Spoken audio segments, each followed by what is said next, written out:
everybody, welcome back to Chrono Trigger. It's just Saba and I right now. We're going to give Adrian a couple minutes to see if he shows up. If not, we'll just continue. So the thing, kind of just continuing the conversation Saba and I were having offline. Ben 10 Ultimate Alien really ticks me off because they take a fundamentally interesting and cool concept and they genuinely fucked it up. And that makes me really sad. Okay. Because the idea, so obviously Ben 10, it's a kid's TV show where it's a kid who transforms into all these cool ass superhero aliens, right? And it's like, that's awesome, right? He's a little bit of a immature prick when he starts off. When he starts off, very true. But he matures and the show gets better for it. But anywho, he in Ultimate Alien, the concept was that Ben's Omnitrix gets upgraded and it becomes the Ultimatrix, where when he transforms into an alien, he can hit this secondary function and then it mutates the DNA of whatever alien he currently is, and it turns into the quote-unquote ultimate form of that alien, right? Now, you might think to yourself, oh, so if you have Diamond Head, for example, wouldn't Ultimate Diamond Head just be bigger, sharper, tougher, whatever, right? You just take whatever the alien is and you just do more of it, right? That's what my brain says when you say ultimate, right? However, what they decided to actually do with the show is you take the alien. Well, on two occasions they do what I described, but for the vast majority of the Ultimate Aliens, what you do is you take the thing that the alien does well. So, for example, Spider Monkey. And subvert it. Spider Monkey is a extremely agile monkey thing that can shoot webs out of its tail, right? Cool, awesome, makes sense, right? Well, Ultimate Spider Monkey is now just a big fuck you gorilla who isn't as agile and shoots web out of his mouth.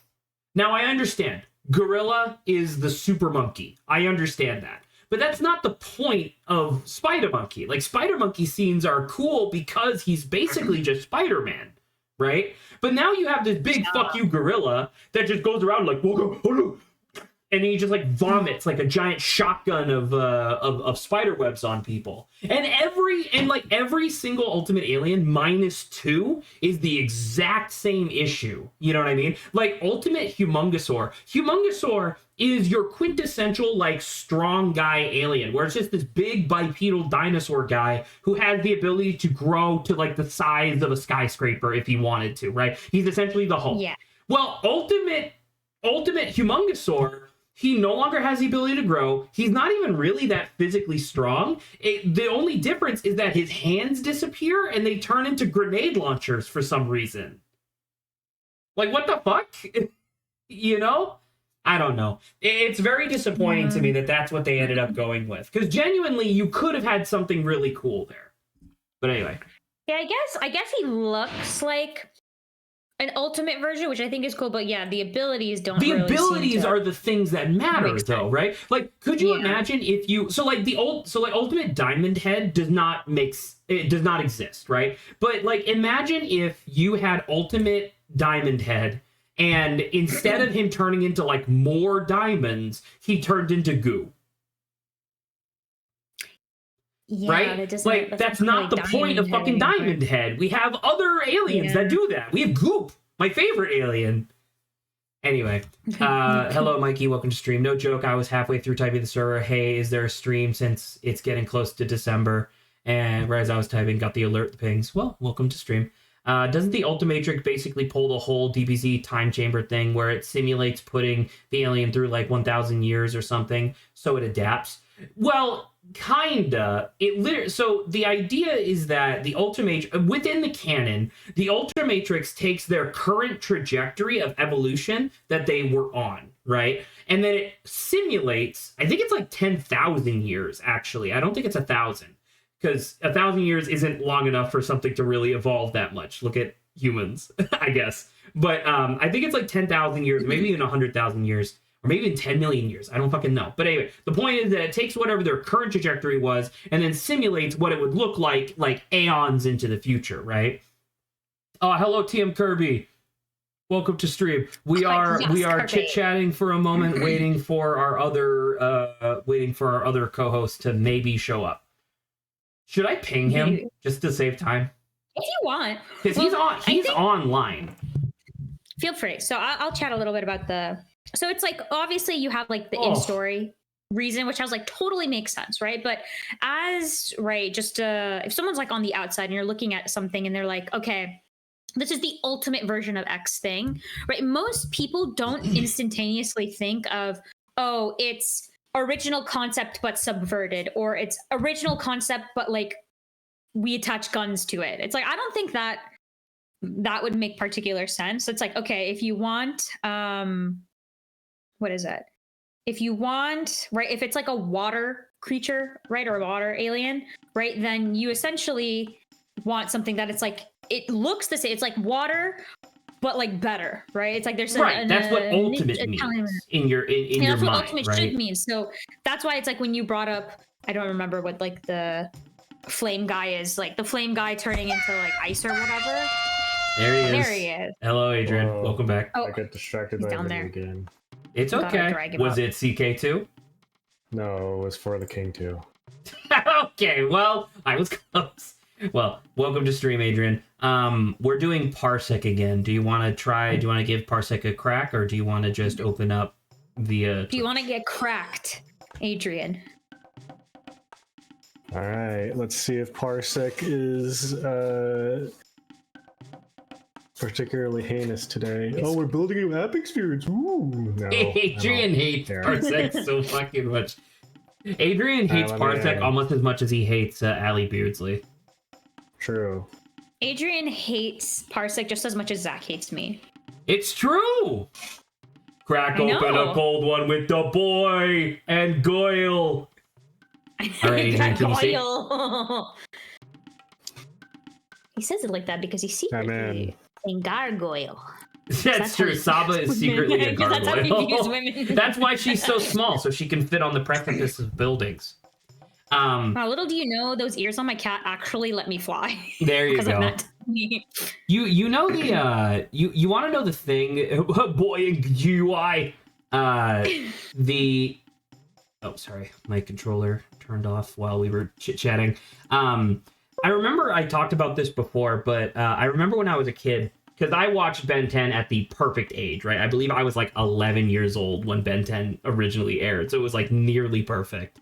But I remember after Alien Force, which is where it's like Ben, but he's older, I remember being like, yo, I really hope the next season he has the ability to like fuse aliens. Right? Because, like, how cool would that be? Like, the idea of it being like, oh, I'm going to combine Swamp Fire and Gloop or whatever, and it's going to be like a fiery, slimy guy. And it's like, oh, that'd be like super sick. And then the next season came out and it was Ultimate Alien, and I was like, oh, like Pog, right? I was like so excited. And then the show sucked, and I was like, come on.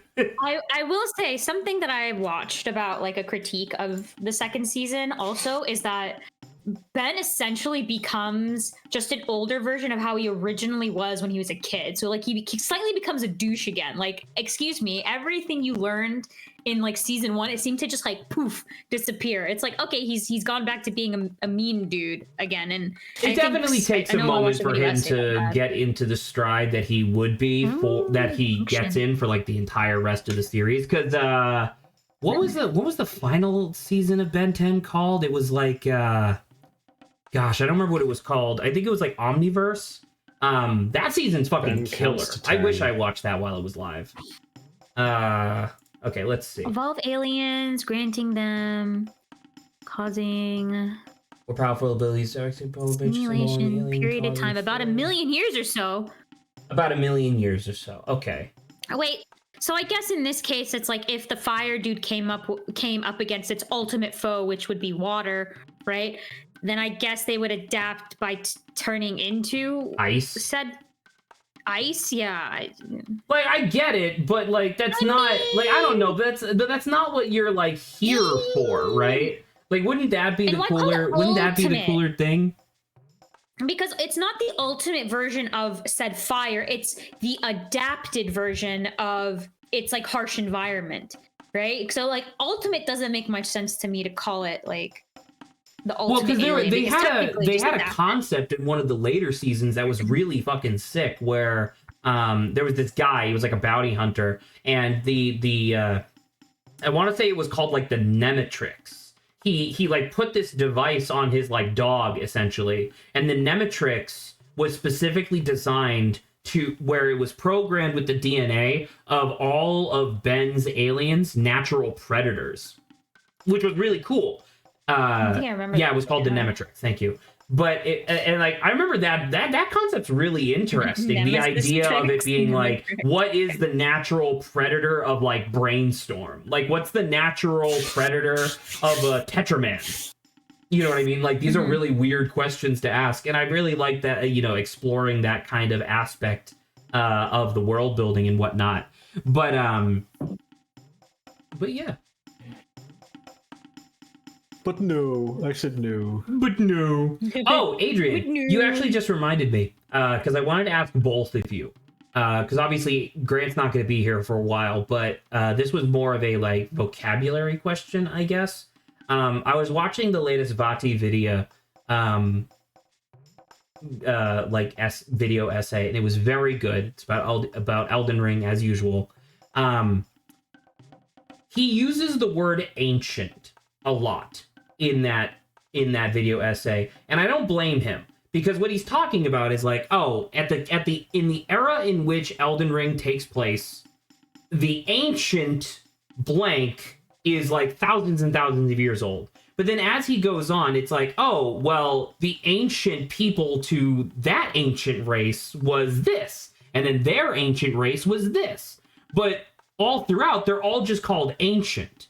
Because after, like, I don't know what the cutoff point is exactly, but at some point in the past, everything just becomes ancient, regardless of whether it's like 10,000 or 1,000,000 years ago. You know what I mean? So I wanted to ask both of you guys, can you think of a word that means implicitly older than ancient? Prehistoric? I guess that's true. Because then that'd be because does ancient need to be within history? No.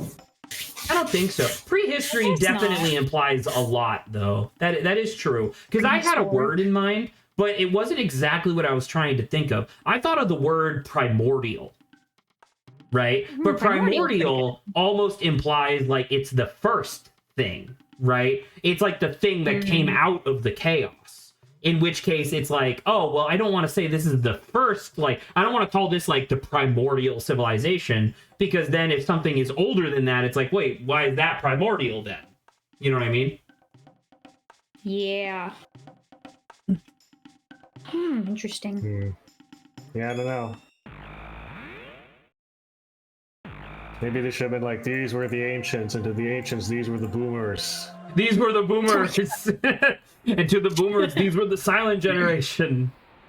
IDK if you care for it, but in 2016 reboot of Ben 10, Kevin has the Anti-Trix, which is built from a dream. Which another Anti-Trix. Okay. I don't know. That's very built from a dream? Okay, that's a little silly. What about the character who has the skateboard tricks and he just like flips on Ben 10 and he's like, oh, sick! It's just a tech deck. It's just Tony Hawk. Oh! Whoa! Oh. Also, I made a chart the other day that I want you guys' opinion on. Okay. Dang it. By the way, quick response. Does anybody have any response to this horrifying 12,000 BC eternal winter? This seems like it's really bad, but yes, Adrian, please continue. Is this after Lavos? Well, it says BC. Wait, this is like before. Here is a chart that I made, and I want you guys' opinion on this. Okay, you putting this in there? It's a sword. It's a sword. Oh, is this building off of the thing from before? This is a chart of how sword your object is. All right, construction.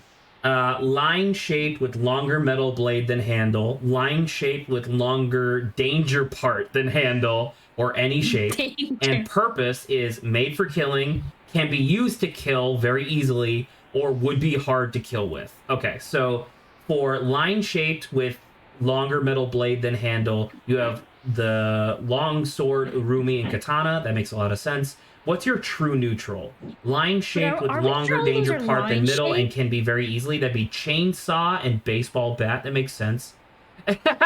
Any shape and hard to kill with. Cell phone, water bottle, sticky note. It's real sticky. I just looked at stuff I saw when I was making this list for that part. You know what? I do think sticky notes are sword coded. I don't know if they're line shaped though. Maybe more like some of them are definitely lined, but others are like curved because aren't like katanas like somewhat curved at the end? Well, sure, but that's still essentially a line, right? Like, A I know curved line is still mathematically a a line. line needs to be perfectly straight, but like if you draw a line and it's like slightly curved at the end, I'm not gonna call you out on it, you know? I mean, I didn't say straight Okay. line 'Cause I- specifically to include things like katana and scimitar. Yeah, because I was like scimitars and stuff like that, they're definitely more curved than because when I think of like medieval swords, I'm like, yeah, they're just kind of straight lines. This is where It's I go to true. freeze my grapes. Making this did expand my worldview, and I do think that whip is a type of sword now. That is incorrect, but I respect A your bendy self. I sword. respect your self. Your journey of self. What the fuck was What that? was that? Go back. What was that? It's a big. Is something chained to the sky? I It's think it's up in the sky. That's a shadow of it. At Oh, the very shit, I think minimum, you're I think that a whip is closer to a sword than an axe is now. I could agree with that. Is it because? Well, but Adrian, sorry, I can't. Where's whip? Do you have whip on your thing? I do. Where is it? I do.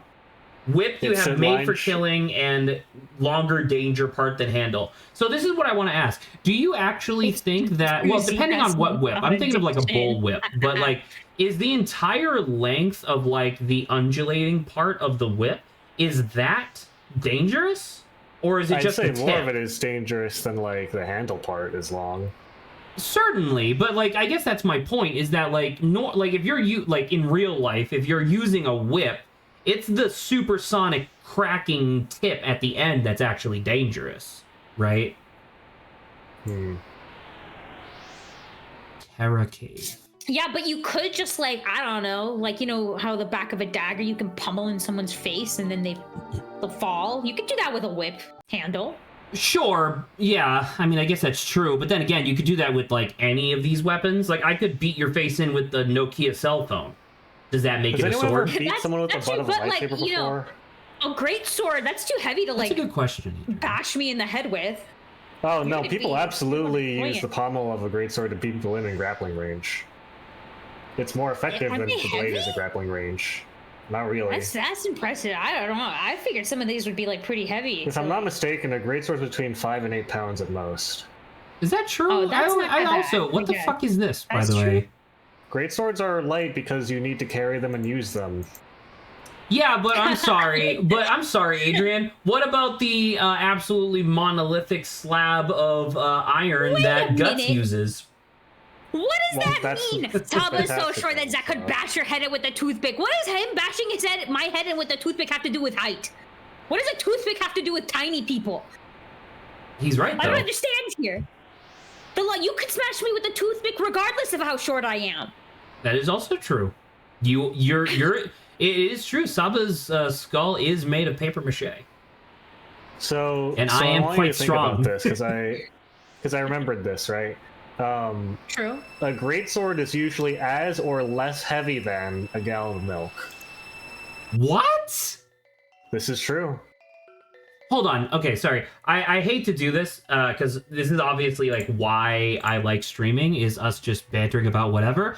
I don't know where the fuck we are in game right now. I thought, did it not say 12,000 BC? You are not. We're in heaven. What? We're in heaven. What is this? Of course. We're on fucking Tatooine. Or not Tatooine, Endor. Hello? Oh, it's Masamune.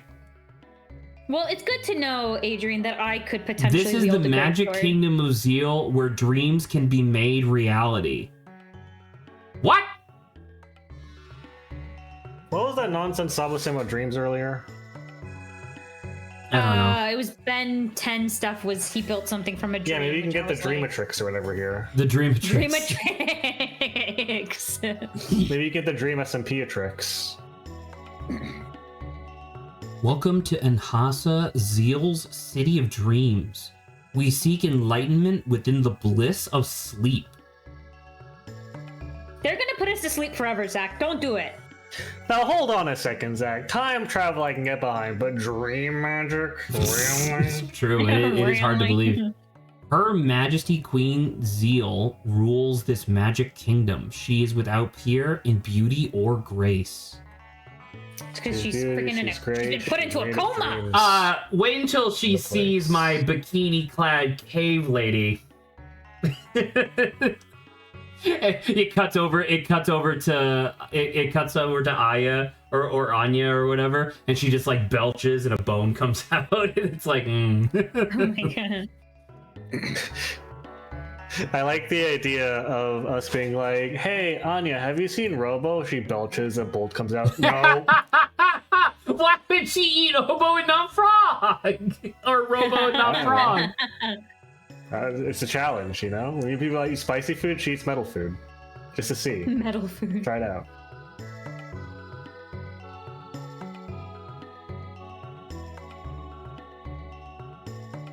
I don't know what that was, but we're back.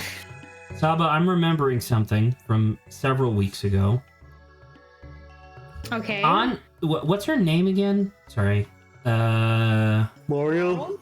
Isla, not Anya, not Arya. It's Isla. Isla cannot learn magic. Robo cannot learn magic. We know Robo can't learn magic because he has no soul, right? He doesn't have a soul, which allows him to cast magic. But Isla is a human, but yet she cannot perform magic. Do you remember why that is? It was like she's pre-magic or something in like a really So weird there was way. this ancient civilization of magic wielders, and everybody who is a descendant of them has the capacity for magic. Oh, thank you, TM Kirby. I appreciate the follow. I think this is the ancient civilization of magic. Because it's 12,000 BC, so it's well before us, but it's after Isla's people, which is like 65 million BC. Oh, this is making sense. That's very interesting. How do you motherfucker, how are you able to accept my money? That doesn't make any fucking sense. Don't think about it too hard. You people would look, what the hell? Hello. Oh, little boy with purple cat. What a weird kid. What's wrong with him? What's wrong? That animal for eat tastes good? There's a weird fucking kid out here, Ma. A black winds one among you will shortly perish. I don't actually remember what the audio is, Mikey. I think Zach changed it from Fawful, right? Or is that still Fawful? Oh no, it's definitely it's from this. It was from this like old blooper reel where it was from like from the 40s or something like that, and it's just this it's this actor guy who like walks into this room, he says his line, and then he walks off, but he thought he was just gonna walk off camera, but then the camera follows him, so he goes, "Oh, you're following me. I didn't know that." So I figured it was a good follow notification.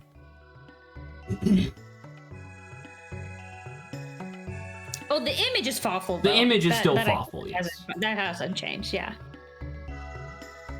Strange boy, not the bad boy. Should I mean, I was kind of comfy just kind of sticking with Marl. And she is still the low. Oh, no, actually Robo is the lowest level now. Never mind, switch them out. Sticking with Marl Gotta is keep my even. favorite sitcom show. Sticking with Marl. Ah, yes, pretty good, yes. I mean, because I haven't really been able to do the past, present, and future build that I want to do. And there you go. That would be This Is It. It's been so got long it. since someone followed, I completely forgot it's Fawful. Correction. It's been so long since someone followed while you were here. I got like 6 follows just from streaming, You actually, what you calls it, Rise of the Golden Idol. Well, Zach wasn't streaming, like 4,000 people followed him and then unfollowed him. I would get those notifications, you realize that? Not if they do it fast enough. Watch this. Motherfucker, your streams are midnight for me? Well, live in an actual, like, part of the world. How about live that? in a place that's not fake. Yeah, live in a part of the world that's not like fairy tales and hummus or whatever. Fucking, come on. Fairy tales and Alright, you should imply that Greece is not real. Isn't Greece a place of myth? I guess. Unlike Atlantis. Atlantis is real for sure. Saba, you live in a thimble, can it? I fully support Saba antagonism. Of course. The airship, the Blackbird, is maintained there as well. I mean, this is kind of interesting. A civilization of motherfuckers who all just like sleep all day. It's the worst reception. True. Every single time they make a video or movie about Atlantis, half the time it's like being drowned or it's like lava's overflowing and killing everyone there. It's not great. What was the... Saba, can you do me a favor? Can you look up what the name of the planets were in Signalis? Because you remember how every single one of them was named after, like... It was like a lost civilization or lost city, but they were from, like, other cultures throughout the world. I always meant to, like, go look into that, but I never did. Because they were all, like, super cool. Okay, we get solid clouds that taste like water. Isn't that snow?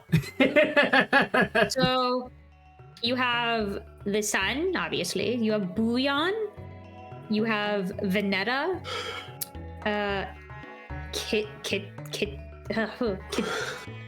Kittis?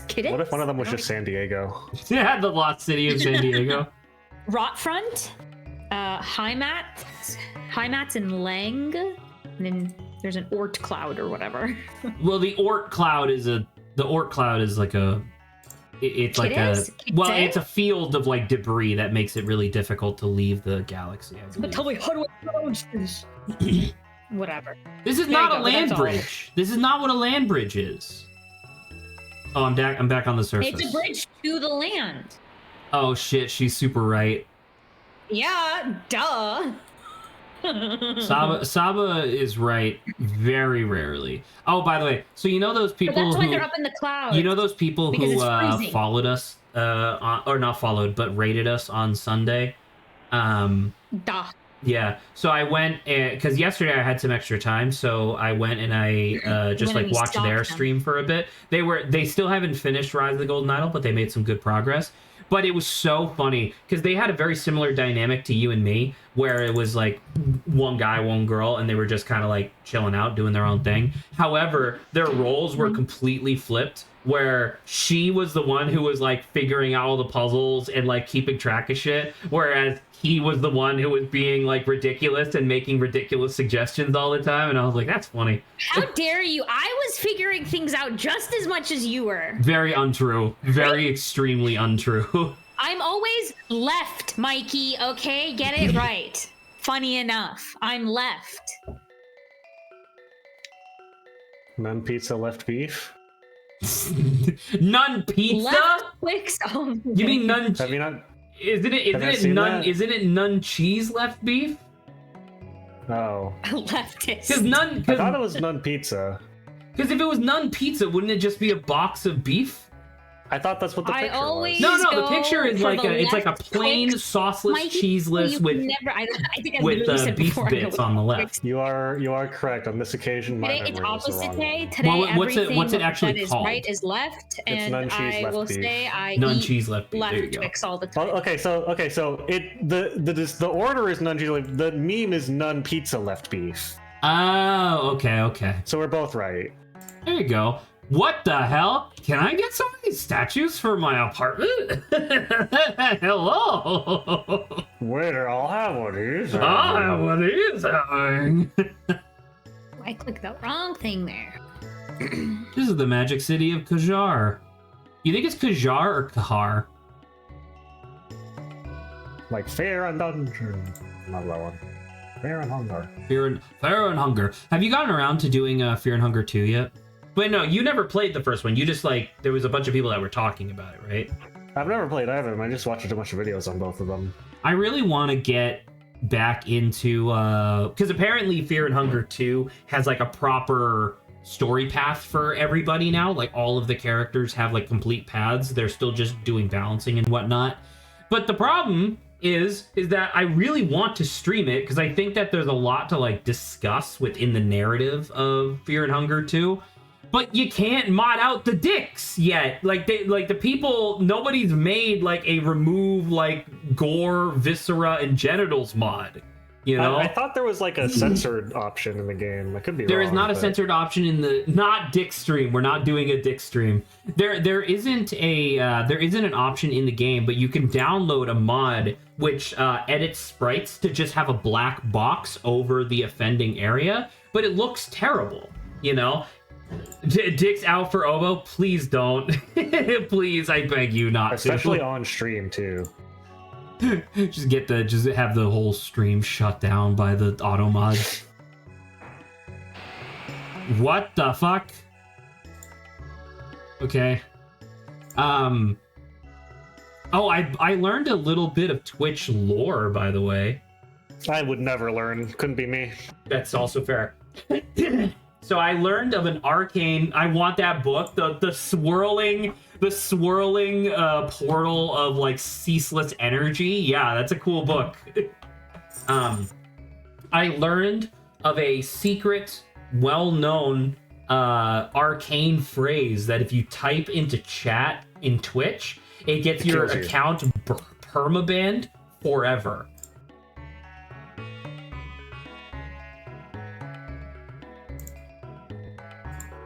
Don't say it out loud because I don't want anybody in chat to, in case they don't know what it is, I don't want them to feel tempted to say it. I'll say it. Don't say it. That's what I'm saying. Don't say it. The phrase is Obo's credit card number is 4 3. That's just my credit card number. It gets you banned. Yeah. They're very protective. Jeff Bezos. He's there. I want to sit and read some Hunger Games? Is that what you're saying? Whoosh. Close enough. Because of the magic book. Oh, look, it's a guy. It's a little dude. Little duder. Oh. Hi. You have nothing. Okay. How do you feel about chemically neutering your people? You mean neutering or castrating? No, turning them into dudes. Oh, deutering.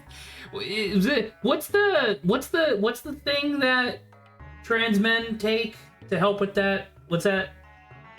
Is it just testosterone? I think it's called Venom. Like their Bane for Batman. Yeah. It's pretty good. No, estrogen's for women, isn't it? Isn't estrogen what you take to become more of a lady? I think it's testosterone and progesterone. The fuck is progesterone? It's a secret. It's you know how there's like the secret third thing. Sapphire? Yeah.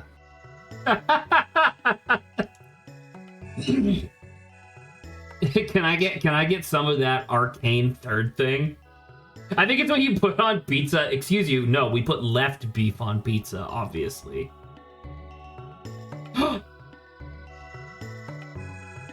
Those lacking magic are known as the Earthbound ones. They have always lived beneath the clouds. They also always wear red baseball caps and use baseball bats as their weapons, and they have PSI powers. How cool would it be if these motherfuckers had magic and then the people on the ground that they look down upon had just like psychic bullshit that they could do and they just never did? It's a chemical that helps you project onto others. Oh, like Twitter? I can never hear the word project or projectile without thinking projectile vomit, to be honest with you. That's a bad association. That's an unfortunate association. I don't think I've ever seen someone projectile vomit. It's always just like doubled over onto the floor below them. Or In media toilet. or real life? In real life. I'm about to say I projectile vomited before. What did you projectile at? What did you shoot? What did you fire at? What did I fire? Well, so I had a babysitter when I was a lot younger, and it was clearly her first time babysitting, so she didn't really know what to do or anything. So it was just like, all right, well, I was told that I had to feed you dinner, and I was told that I had to put you to bed at like 8 p.m. or whatever. And it was like, okay, what do you want for dinner? And I was like, I want mac and cheese. So she makes a box of mac and cheese, and I eat the whole thing. And she's like, all right, now what? And I'm like, another bowl of mac and cheese. And she's like, okay, I guess. And I ended up eating 4 boxes of mac and cheese when I was like a little kid. And at first I was like, oh, this is awesome. I got so much mac and cheese.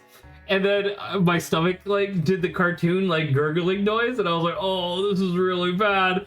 And I remember like waddling my tiny baby legs towards the bathroom, and just like a fire hose out of my mouth, just like all over the hallway. Oh. Adrian, can we get out of this? You don't have to. I've never personally witnessed a vomit that wasn't just like pathetic and limp and painful.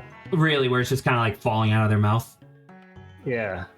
Yeah, I'm about to say well, once again, it's rare because you have to like projectile vomiting involves like a clenching of the stomach as well as the regurgitation reflex, you know what I mean? And that is very specific. That's your body being like, get this shit out of here, you know? Immediately. I feel like you have to vomit a certain amount of times with regularity to like build up the projectile vomit like skill tree to unlock it. Skill tree. It's a skill you have to unlock, you know? I feel like no one's gonna have projectile with their first time vomiting, or like even their second or third, you know? She's fully operational, Lord Dalton. Your body has to be comfortable with the prospect of vomiting, I think, to be able to projectile vomit, in my opinion. That's my completely theoretical guess. I think I shall watch for the time being, see how he plays his hand. Oh, he's laughing. Not that I suspect he'll tip his cards so easily. Okay. Did that do anything? The blackbird is a symbol of Zeal's advancement.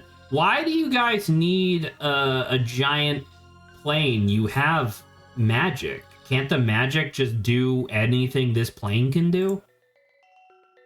But like better? Am I wrong?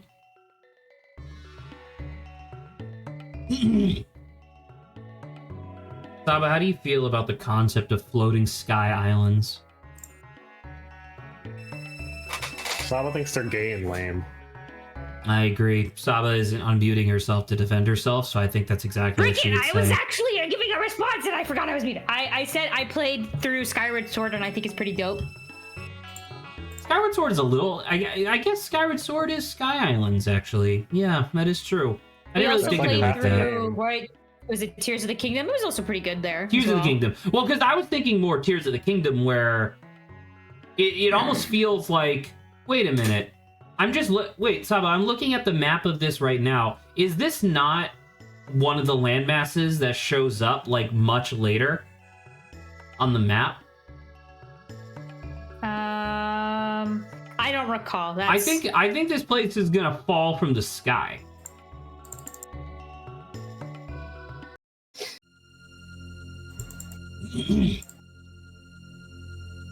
This is the Queen's Palace in the center of the Magic Kingdom of Zeal. Which is to say the center of the universe. Okay, so she seems very self-centered. I think that's one of the worst types of people to, like, exist, period. Is somebody who's extremely self-centered, but they have, like, the chops to actually support it. You know what I mean? Like, imagine the Queen of Zeal being this horrifically vain and, like, ostentatious person. Like, she's just an absolute wretched person. But she is actually the best sorceress in history. So it's like, well, fuck. I can't argue with you. Yeah, because you will just kill me. Zach, well, not even that. I mean, like, her argument is that she's the best sorceress ever, so I'm the best. And it's like, well, you're right, and that pisses me off.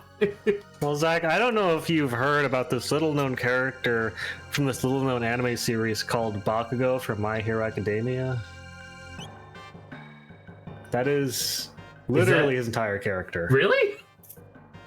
Yeah, he's an annoying obnoxious asshole who tells the protagonist to kill himself in episode 1. And No, everyone I loves him know because he's that. talented. I watched season 1 of My Hero Academy, but like I didn't realize that was like the crux of his character was that. But his power isn't even remotely the best power. I mean, it's pretty good. Yeah. I mean, like by default, it's incredible. But like, I could think of like 3 or 4 just right off the bat in season 1 that were like fundamentally better. I'm not saying that he's like the best, but he's definitely an annoying asshole who has the chops to back it up. Oh, okay, I understand. Yeah. Hey, what do I tell this lady to do? Apparently the queen told her to burn this tiny little plant, but she doesn't necessarily feel comfortable with that. Do I tell her to burn it and adhere to her queen's wishes, or to grow it in secret in outward defiance of this queen? Mikey says keep it, so I'm gonna burn it, because I don't think Mikey has the playthroughs. Keep it! Mikey did not have the playthrough's best intentions at heart. I can guarantee this. How dare you? What do you mean, how dare you? We do not destroy life here. We nurture it. What? Plants are innocent. What leads you to believe that me telling this woman to grow it in secret isn't immediately gonna turn to her being like, ha! Fool, I was tricking you, and then I have to fight like the palace guards and they kill me in 2 seconds. Oh my god. You don't know that that's not gonna happen. Then you will learn to not kill plants.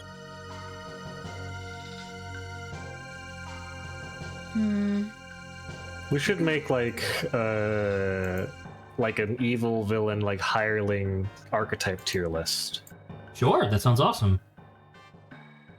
Like, definitely S tier, I think, has to be like tall, thin, plus like fat, squat guy pair. You discovered the news scratching spot? Excuse you? Sorry.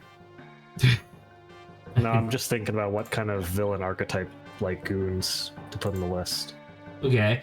Are you planning? So you're doing a tier list. You're not doing another alignment chart. No. All right. Well, what other archetypes are there? I think definitely like scheming. You need to give a guy. description and an example, I think. I think one of them is like scheming brainiac Fawful type, you know? Sure. Okay. By the way, is it true that Fawful is like a reoccurring character? Yeah, he shows up in other games. I should really play the other ones, because I'm sorry I'll say he I've first showed up in literally Superstar Saga. Well, I didn't play Superstar Saga. I didn't know that. I will say, sorry to say this out loud, Mikey. Close your ears. But I think I am abandoning my playthrough of Brothership. It is way too tedious. It is astronomically too tedious for me. I'm like halfway through the game, and I'm like, dude, I could not give less of a shit about this story. The gameplay is like the exact same thing that it was 2, 3, 4, 5 fucking hours ago. And I was just like, I think I'm done. That's a shame. I think he shows up in Superstar first in Brothers in Time. Nope, Fawful's last game was Bowser's Inside Story. Really? That's interesting. What was the last Mario and Luigi game prior to Brothership? Paper Jam, I think. Does Paper Jam count? Isn't that a crossover? It is, but it's both a Paper Mario and a Mario and Luigi game. Okay. All right. Was Paper Jam any good? Because I didn't I was genuinely surprised to hear, because I started playing Brothership, so I was talking about it, and I was genuinely surprised to hear that there were other Mario and Luigi games after Bowser's Inside Story. I mean, I haven't heard great things about Paper Jam. Unfortunate. So yeah, I'm very, very excited to see how you feel about Bros attacks in Superstar Saga, because they never do them the same again, and it really bummed me out. Oh, really? Is it that unique? It's different in concept. I mean, execution is not that different. There's only like 4 to 8 each, depending on interpretation. But anyway, point is, in every single game afterwards, the Bros use red shell, green shell, jump helmet, snack basket. In Superstar Saga and only Superstar Saga, all the Bros tech are just them using their base weapons in unique ways to work together. It's just jump and hammer in unique special sequences. In all the other ones or in the first one? Sorry. And only Superstar Saga. The other games all use like new gear they pull out only for that bros attack. Oh. I guess that's kind of interesting. But I mean, like, I don't know. In my mind, once again, because clearly Bounce Inside Story was the first and only one I had really played, right? In my mind, the bros attacks were always the equivalent of the Mario power-ups, right? Like that, like it would be like they would consume the power-up and then it would do something. I guess. Hey Obo, if you were to go back and play Dream Team, do you have any way of emulating the 3DS gyroscope since parts of the game uses it? Yes. If I had a very legitimate 3DS and let's say through my own intrepid engineering skills, I was able to simulate a 3DS gyroscope using a controller, I would say that I hypothetically did do that, and I was able to play Kirby's Robo World, whatever it was called. Kirby's Boring Yawn. Yeah, Kirby's Boring Yawn. No, it was Kirby Roboland Deluxe or whatever the fuck it was called. I don't remember what it was called, but it was the one with all the robots in it. But I did get that to work. I like Kirby's Boring Yawn. Kirby's Boring Yawn is really funny, actually. Planet Robobot. Thank you. Yes, that's the one I meant. Janus and Shala.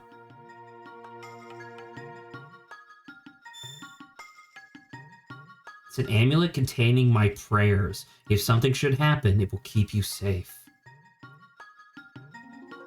But Mother has other plans. That's not our mother. She looks like her, but she's not the same inside.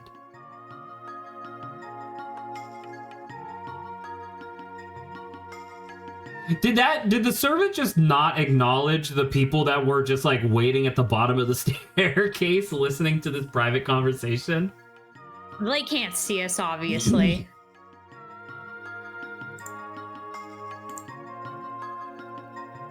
Oh, who might you be? Yubi? You mean finger? The joke is that Yubi is finger in Japanese. Is that true? Y-U-B-I, yeah, that's how you say finger in Japanese. That's kind of interesting. Yubi. Dude, I haven't... I'm a little sad I haven't been able to find another one of those sick-ass books.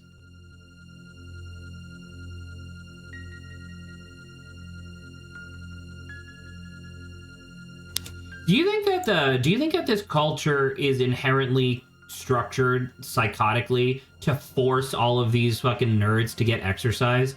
Because every single room is constructed almost purely out of fucking staircases, dude. Like, look at this shit. It's all staircases. Well, you're up really high in the sky, right? Maybe you're so high up that the gravity is lighter, so it's not as hard. Is that how gravity works? I think so. I don't know. Does gravity...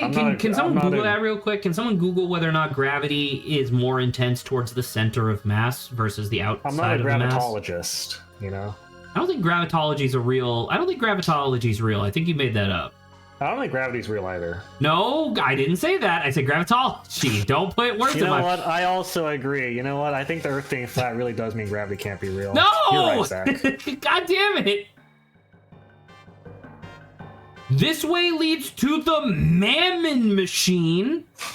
Excuse? Mammon's the name of one of the lieutenants of hell. Demons. Yeah, man. That's probably okay. I think. It's the machine where we create Mammon. I want to be the Wind Masa.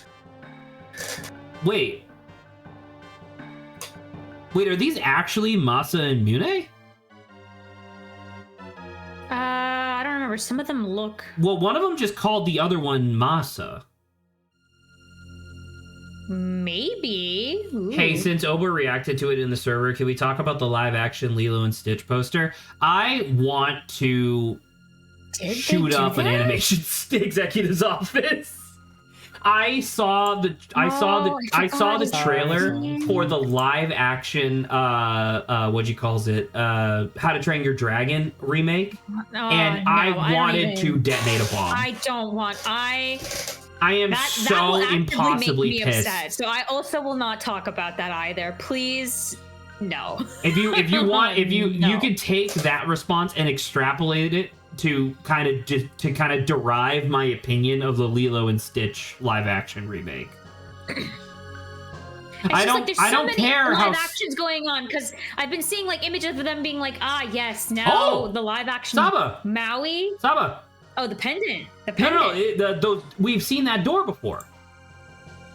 Oh, have it? Well, it just Yeah. opened. Remember in the super distant future, there were these fucked up like weird science doors that we couldn't get into. Oh, is that what that is? I mean, hey, it's content either way. Listen, content for content's sake, I understand. But it's just like, the problem is that I don't really have anything else to say about these live action remakes, because it's just like, I wish that the overwhelming majority of like the movie going public wasn't brain dead, I guess. Because it's just like, because it's not even just the fact that the live action remakes are strictly unnecessary. It's the fact that they make a shit zillion dollars. You know what I mean? Like, even the live action remake of Lion King, which was an objectively not great movie. You know what I mean? Like, completely sucked the soul out of the original narrative. That movie still made like close to $1 billion, which is insane. You know? And it's just so frustrating, man. Like people wonder why horror is the only genre that gets new movies, because it's the only one that anybody's willing to, like, you know, put money into in that way.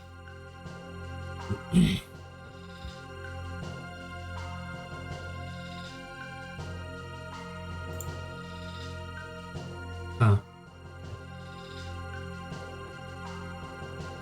Let's be honest, these movies aren't made with our opinions in mind. It's for parents and grandmas who take children to the theater. I gotta head out for tonight. Had a great stream, guys. Nice to see someone other than me doing Chrono Trigger blind. Hey, well, it was nice having you here. Have a good night, Kirby. Have a good night. I don't think it's the parents and grandmas who take their children to theater. I don't think so. I mean, half of I think the whole marketing or reason why they're making these movies is to capitalize on nostalgia. I'm about to say, I do think that the outcome of it. I think that the overwhelming majority of people who saw the like Lion King live action remake were like either Disney adults, or like people who haven't had they haven't had a childlike wondrous thought in their mind for like 20 years. And they're like, oh yeah, I remember liking The Lion King. I'll go see that. You know what I mean? It's just like I don't know how to describe it without sounding like a psychopath, but it's like, it's the vapid indignance and apathy that really gets under my skin, I guess. The thought just popped in my head of imagining how funny it would be if Zach says all this like very reasonable stuff about like how like live action remakes are not very like reasonable, and then it turns out that like every time one of them comes out, Zach buys like 13 tickets. I went to go see the live action remake of Aladdin like 40 times. like third and try number 36 is like, you know what? I don't think the color grading on this seems very good now I think about it. Maybe close, desaturating the entire movie wasn't the best idea, I say after my third time watching the movie. Say, you know what they say, keep your friends close and keep your hated films profitable. I thought you were gonna say keep your hated villains closer, like, you know, the actual phrase, and I was gonna say like, yeah, that's why I keep inviting you to stream. True. It's the passive antagonism of Adrian that really helps keep like the gravel beneath my feet, so that way there's a little bit of friction, which is clearly what, you know, people are here for. I definitely parsed all those words you were saying and was totally paying attention. Thanks, Adrian. I appreciate that. I appreciate your attentiveness. Well, what the fuck am I supposed to do? Oh, you know what? I guess I gotta go to the Mammon Machine. That's the only fucking room I can go into. Is this gonna be bad? The prophet's aura is clouded with hatred and sorrow. If he does not free himself of those emotions, he'll destroy himself and those he loves along with him. Dude, this entire Kingdom of Magic is very intense. No toddler is going to take out their pacifier and be like, mother, the CGI in this movie is lifeless and subpar. Right, but I mean, like... I did. There's yeah, and I guess that's kind of what I'm getting at, where it's like, you know, we could talk about this for a second, because, like, it does kind of bother me, and I think we might have actually talked about this before, but, like, you know how, like, you can describe something as being bad, and then, like, some people will respond with well, it's made for kids, right? What does that actually mean, exactly? Like when the person responds with, well, it's made for kids, what is that actually supposed to imply? It implies they have no critical thinking skills, their brains are underdeveloped, and they stink and are poopy.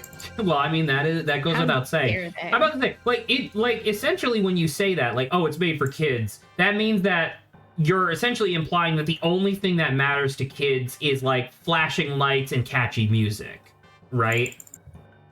Essentially. Because it's like, I feel like they always bring that up in the...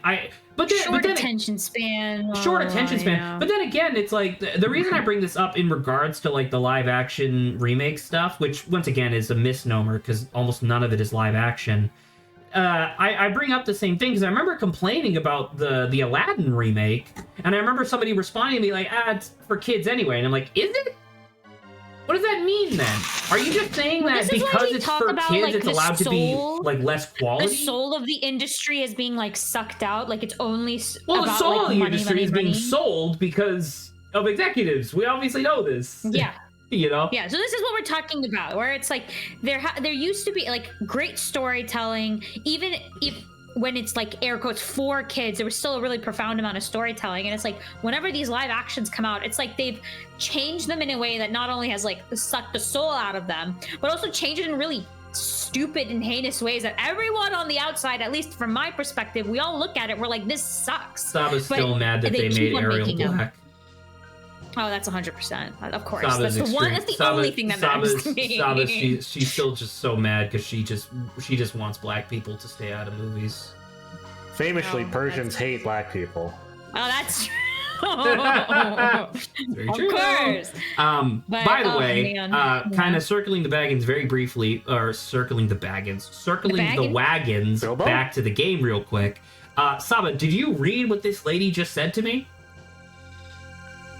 No. Okay, cool. Read this out loud. As much. Can you feel the flow of the mighty Lavos power? Do you think people got magic because of Lavos? I think people got magic because they siphoned it from Lavos. Wow.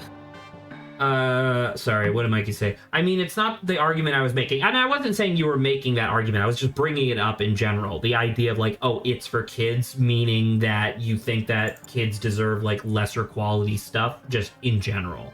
But it's not the point I was trying to make, because these movies are going to make bank no matter what. Sure, you can call it a defeatist viewpoint, but nothing's going to change. But I mean, like, that's the problem, though, is that it could change, though. You just need to, like, put a bullet in somebody's head, and that's the problem. Oh my God. But that's what I'm saying. Like, that's the problem, is that, like, that's the thing that that's the line we don't cross anymore, because it's obviously, like, super immoral and not okay. But it's like, I don't know. Like, there's no system for accountability for this kind of stuff, I guess. You know? And that sucks. That sucks a lot. But anywho. What's that CEO Zavlos guy that keeps fucking ruining Zaslav? HBO? Yeah. Zaslav, it's I can't remember, it's like Venomax or Zenimax or something like that. It's like the multimedia conglomerate that owns, like, HBO and everything else. And, like, straight up, he is literally just plundering the company. Like, he is taking the, like, individual rights for, like, different shows and studios and stuff like that, and then just siphoning as much value as possible and then throwing them out. That guy should take a long walk into a dark forest and then put a gun up to his head and say yippee. I mean, there's a lot of animators that would agree with you. But Mikey, it's like the thing is, back in the past, I feel like even if there wasn't like 50 new shows, you would get like 10 that were on almost the same level as like Bluey.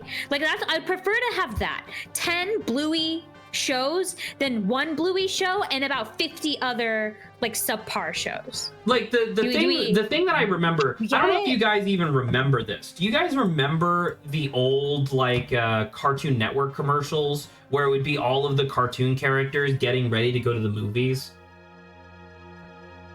I feel like I've probably seen it. Yeah. Oh, 2008? Is that correct? No, not commercials on Nickelodeon. The commercials just in general. There was the commercials. Is this what I'm thinking of? Oh man, just looking at this fucking just looking at this like thumbnail for the video is giving me so much nostalgia. Fucking Grim Adventures of Billy and Mandy, Codename Kids Next Door, Hi Puffy Ayumi. I'm like Totally Spies. I'm like, oh, I miss all of these, dude. He's true. Is this the Bumpers compilation? Oh, this is. Oh, I think this is the one. I think I remember. Yeah, like they're getting like popcorn and stuff like that. I'm double. I think this is it.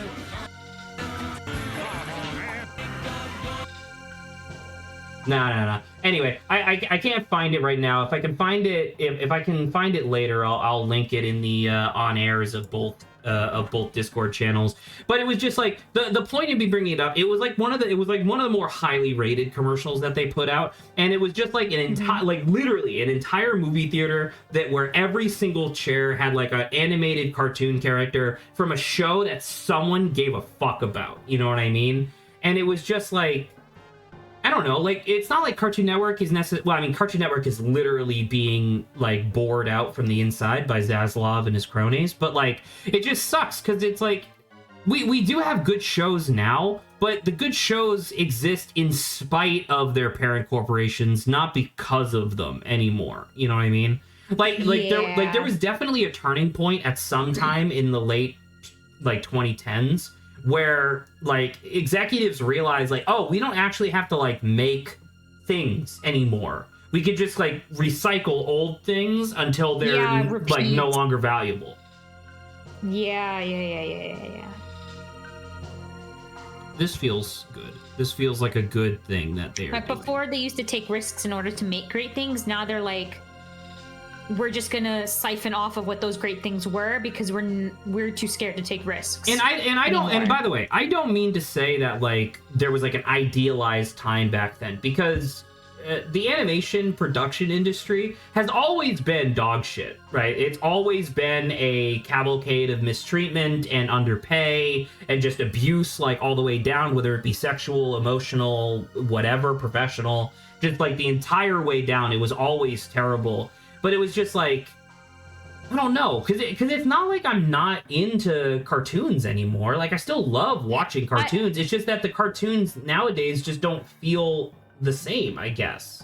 No, and I wanna add too, like, even though I just said that like they keep on siphoning off of older stuff, they are making new stuff. It's just for some reason their new stuff is on the same, like they're using the same guidelines for like live actions and all these other things for the new stuff as well, which makes the new stuff bad. Like the new stuff isn't that good. Like it's a rare thing now to find like was it Wild Robot?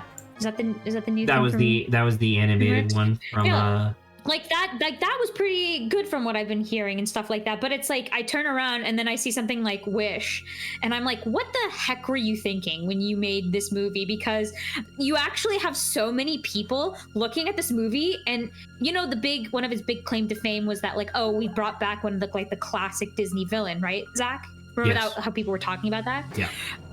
Why is it that I'm turning around and seeing a lot of people being right? King Magnifico was in the right. He was the one who was like the hero that everyone should have like was like should have been behind, and I'm like, how could you have screwed that up so badly? Well, because if I'm like, unless I am misremembering who this character is, his argument was that you can't grant everybody's wishes, and like you can't grant that, and plus like his aversion to or his fear of like other people's magic was because I think his family got like killed because of it. So it's like he has a reasonable fear of like someone coming in like with magic and taking over his kingdom that he like tried to build, you know, so people could like wouldn't be afraid of it or whatever.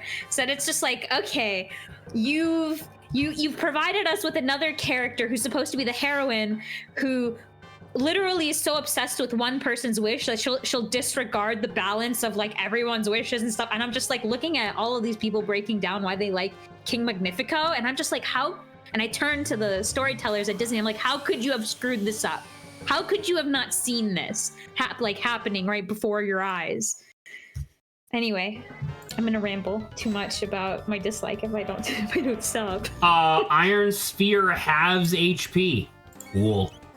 Yeah, Mikey, all I know is that Wish was one of the Disney's biggest flop, and it's just like, it was supposed to be a celebration of Disney, yet once it, like the short, I don't know if you've seen the short, I think you probably have, Mikey, where it's like all the Disney characters come together to like take a picture or whatever.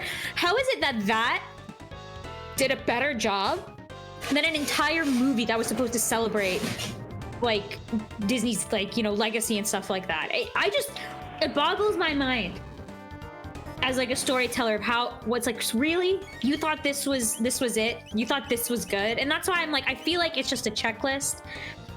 They're going off, we need X thing, we need X thing, we need X thing. Oh, did we cross all those off? Good. It doesn't matter if the story's good or not. You just need to make sure you cross off all the boxes. Oh, by the way, Obo, this fight goes the same way if you win or lose, just throwing that in there. It's totally fine. I mean, if this guy just keeps having my HP, I think I'm gonna be okay. Because mathematically, that means I'm gonna be fine.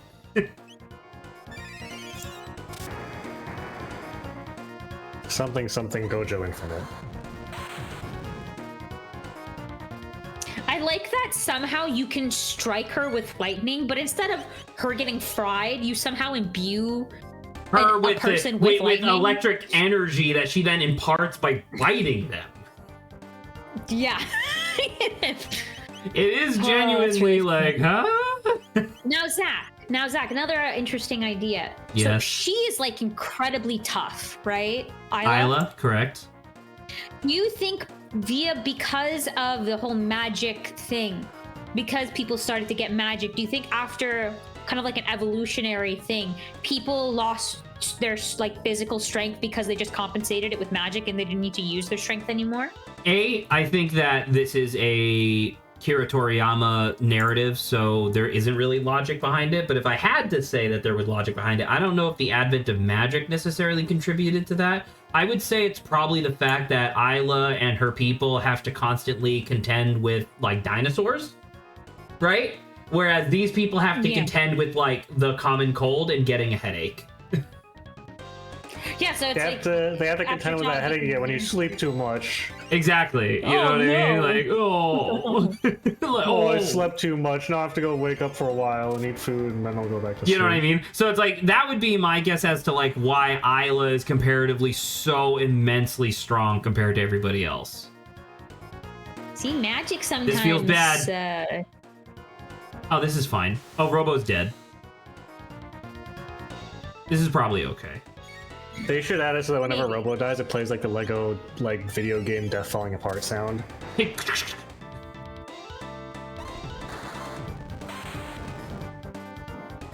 Oh man, I just remembered that I had a really good soundboard to my sound of my soundboard. I think I already showed you guys, but I'm gonna play it again.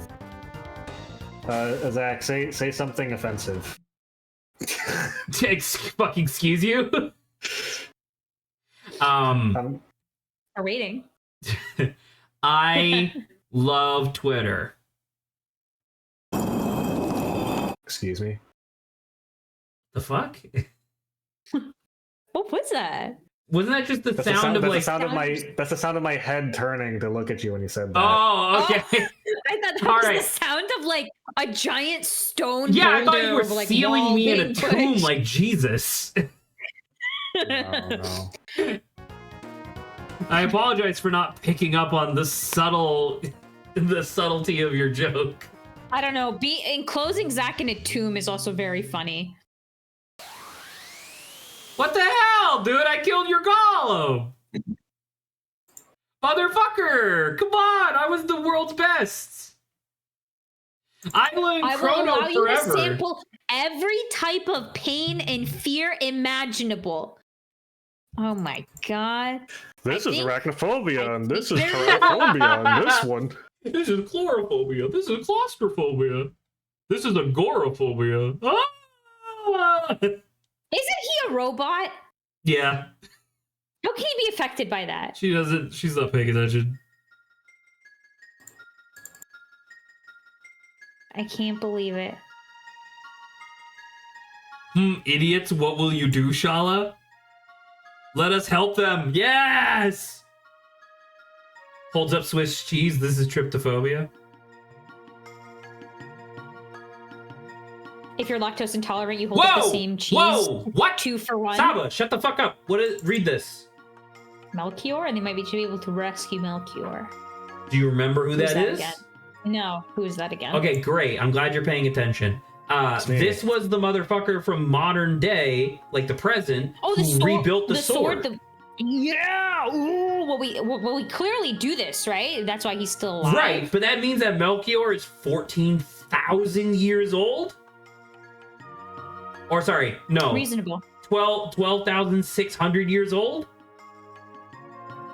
Well, what if it's just like you save him? Why even parsec to Saba if she doesn't pay attention? Because she fucking bitches and moans if I don't.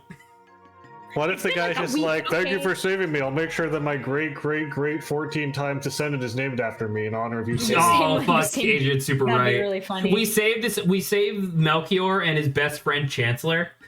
Yeah. And it's just an unbroken chain of people named Chancellor.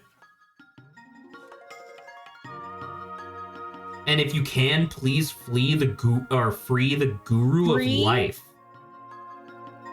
He was sent to the Mountain of Woe for opposing my mother's plan. Awesome. Why does woe mean despair? Why does it mean like, oh, cool, whoa?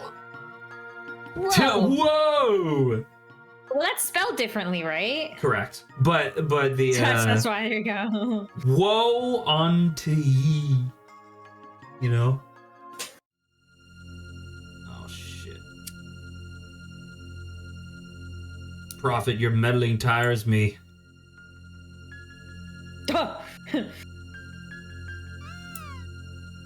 Cat. I'm about to say the prophet just kills the cat. In return, you will cooperate with me, Shala. Every time you say Shala, just think of Shala, head Shala. It's Shala!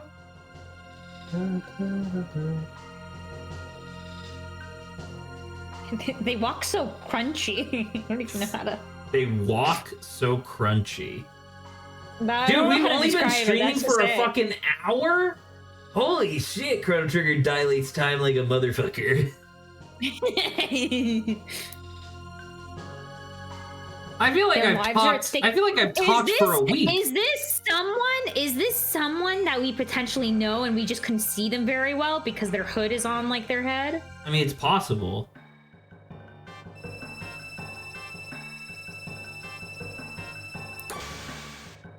Oh! Whoa. Okay.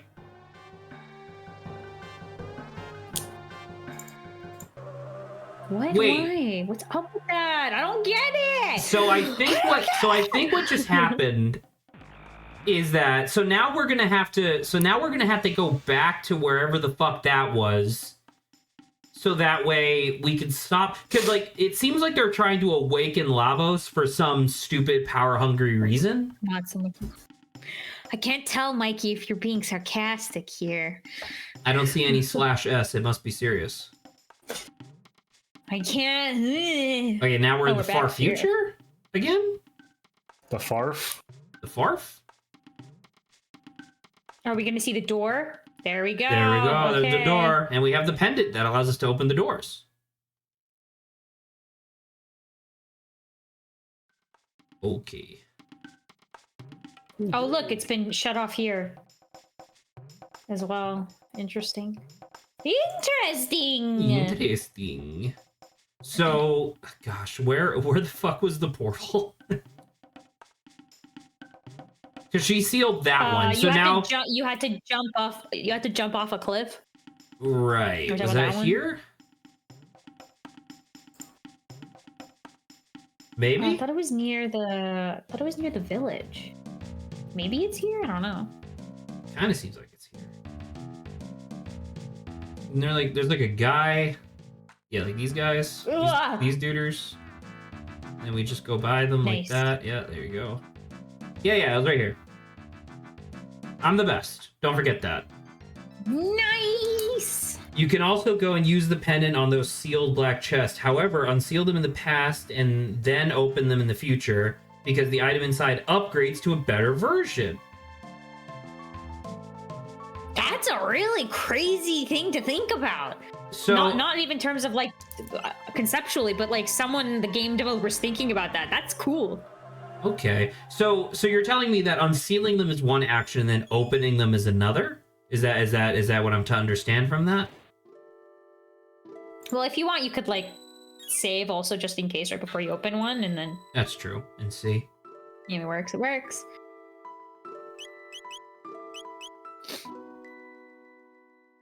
To break the seal. The seal of zeal. Where's this? This is Lean Square.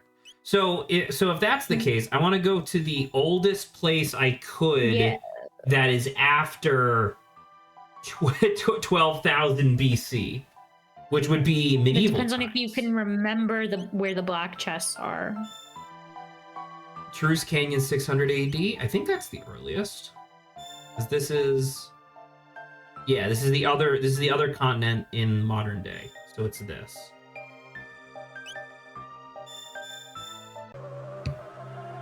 Boop, boop, boop.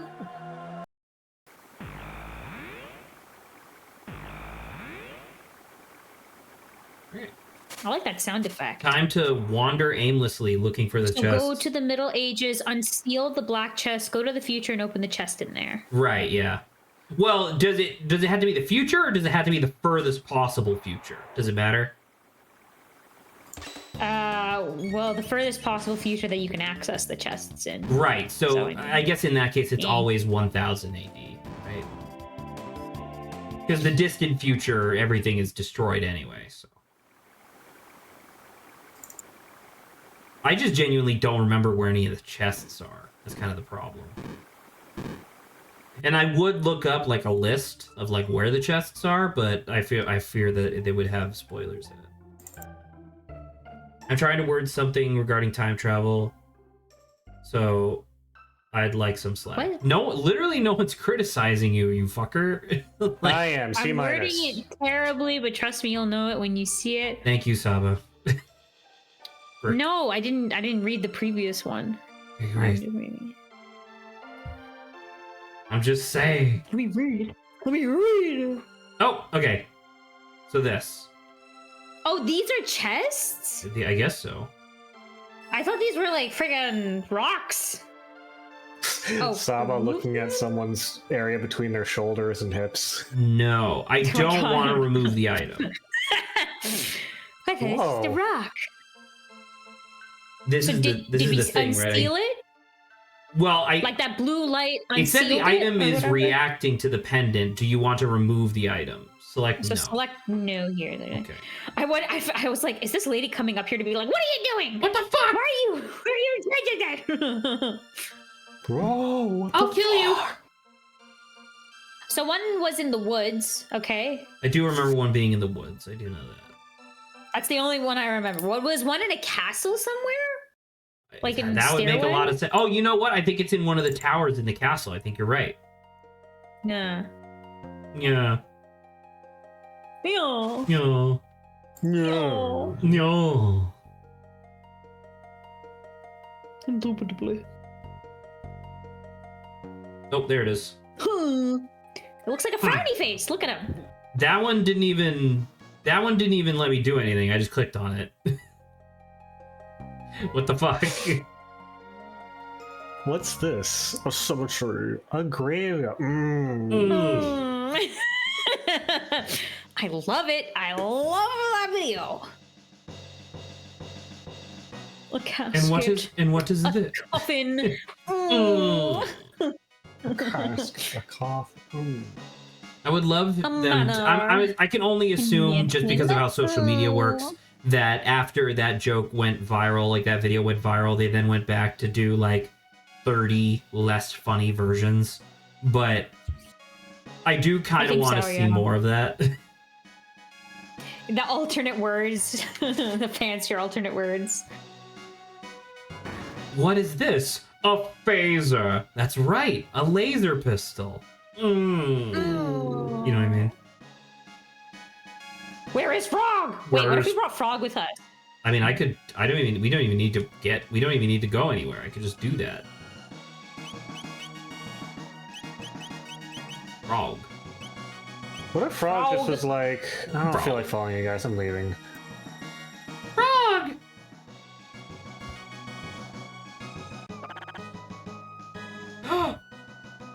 Wow, that was a nice little interaction. That's nice. Well, you know what? We'll stick around with Frog for a bit. Also, speed capsule. Hold on. Sorry, I only just realized we just got a really good item. I don't know where it is, though. Not you. Not you? Not you. Isn't it? And just is it just like regular item? Here? It is. Yeah. All right. No. I want to use it on... Are we giving all our stuff to Chrono? Well, actually, no. Well, I don't know. No. Because remember, you want to use it to, like, bolster people. Like, you want to... Like the attack and the magic can go to Chrono, because Chrono always has to be in your party. But when it comes to speed, you want people to be going at the same time, so that way you can use your dual and triple attacks. Yeah, so is that like Robo? Is Robo the slowest? Oh, I didn't mean hit A!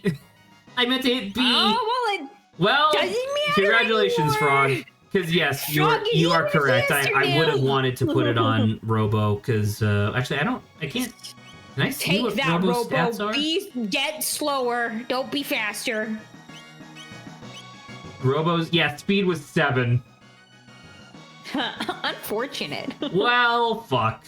All right, well, don't worry. I'll just have to hack my save file so that way I can give myself infinity speed capsule. Do you get pushed out as soon as you walk like through? No, why? No, because I was like, oh, I figured you don't have to like walk out. You could probably just see it. I don't think the thing's in a different room though. I think you just see it as soon as you walk out. If I remember correctly. Well, aren't you so smart? No. Yes. Maybe. Yes. No. Yeah. Of course. Hello, evil chancellor. I'll see to it in generations. I will hate everyone named Chrono.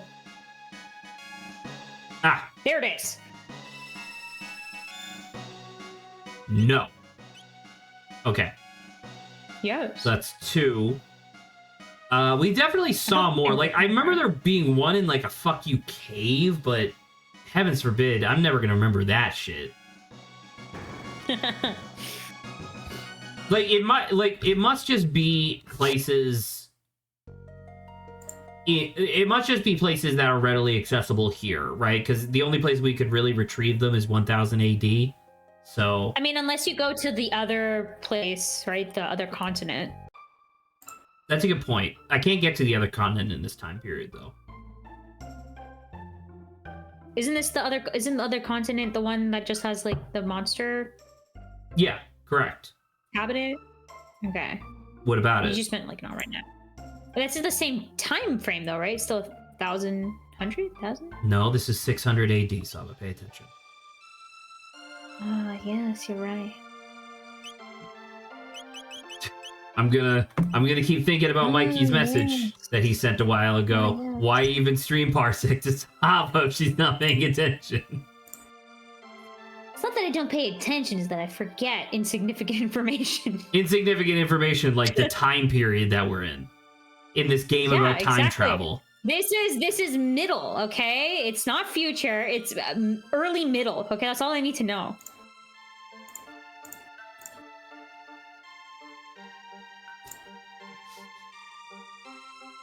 I wish I had more of a viewer base, because I do think that the emote of me just slowly looking directly into the camera would be a good emote, because I think it conveys a lot of emotion. Hello? What? It's a quicksand hole. A sand pit. When did the sand pit arrive? I have no idea. What did you do? How did you cause this sand pit? Don't worry, my love. We will boink later. We must get started on having children, since people in this era die in their 30s, and I'm already 28. Oh. Magic Cave. Oh. I think we did this. I think we did magic. I think that's where we got the sword fragment from Masa and Mune. I mean, you want to check this shit out? Yeah. Just save, just in case. Make sure that's not load. Sunken Desert. I think it's just the pig. Get sunken in.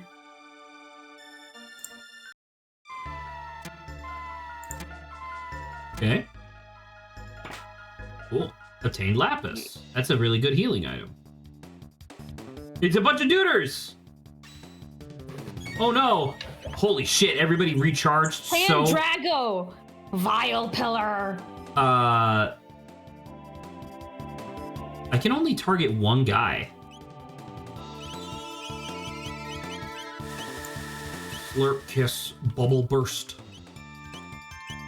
Get him bubble bursting. Oh, you put her into a bubble? Yo! Dude, I love all of Isla's moves. She's so fun. Okay. He's locked. What does that mean? He just got canceled. The Chrono is also locked. That feels bad. Got canceled. I think that means holy fuck.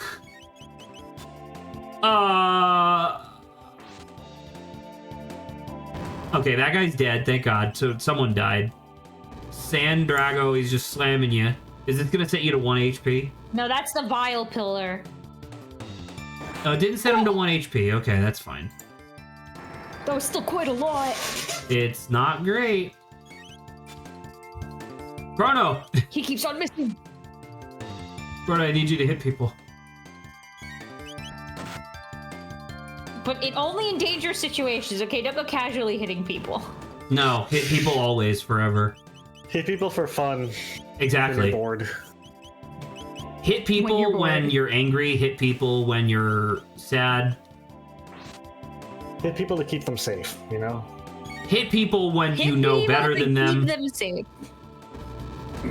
Oh, he's dead. Sorry, Is he dude. dead? Yeah, he's dead. Yeah. Shit. Okay,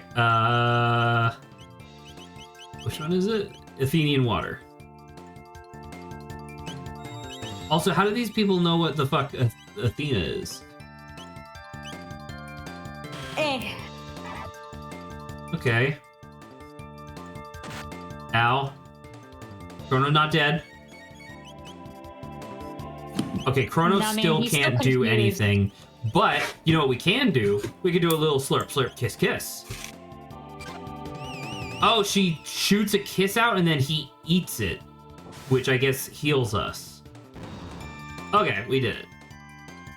Holy fuck, did that just say 1400 XP?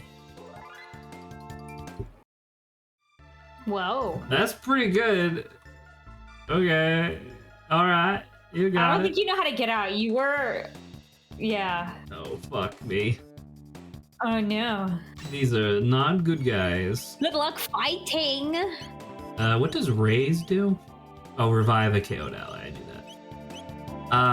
that. Horizontal line through an enemy. Go with that. It raises the wages of your team members. No one on this team gets paid. Leap and We do it stab all an for enemy free. from above.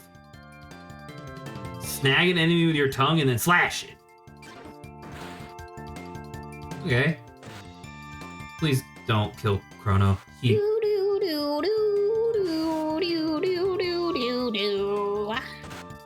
Oh, stung Aya. Or We Isla. have great fun here. Slurp kiss. Slurp kiss kiss. That's what Zach likes. Slurp, Slurp, kiss, kiss, kiss. slurp kiss kiss. Okay. I mean, Slurp Kiss is a pretty fucking incredible healing move.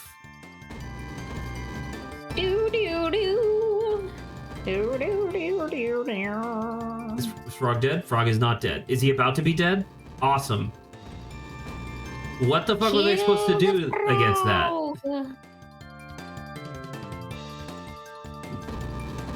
Is this gonna kill Chrono too? Almost. Oh, good job, Chrono. You did it. Something tells me I'm not supposed to be here. Do you agree? I maybe this is one of the things that like exists, but You think this is, I think this might be optional. In which Yeah, case, but you I may will not be, like, come back strong enough later. that was cool though. That was kind of neat. I didn't expect there to just be like a new thing. The Poire Inn. Nothing. There's no ancient chests here.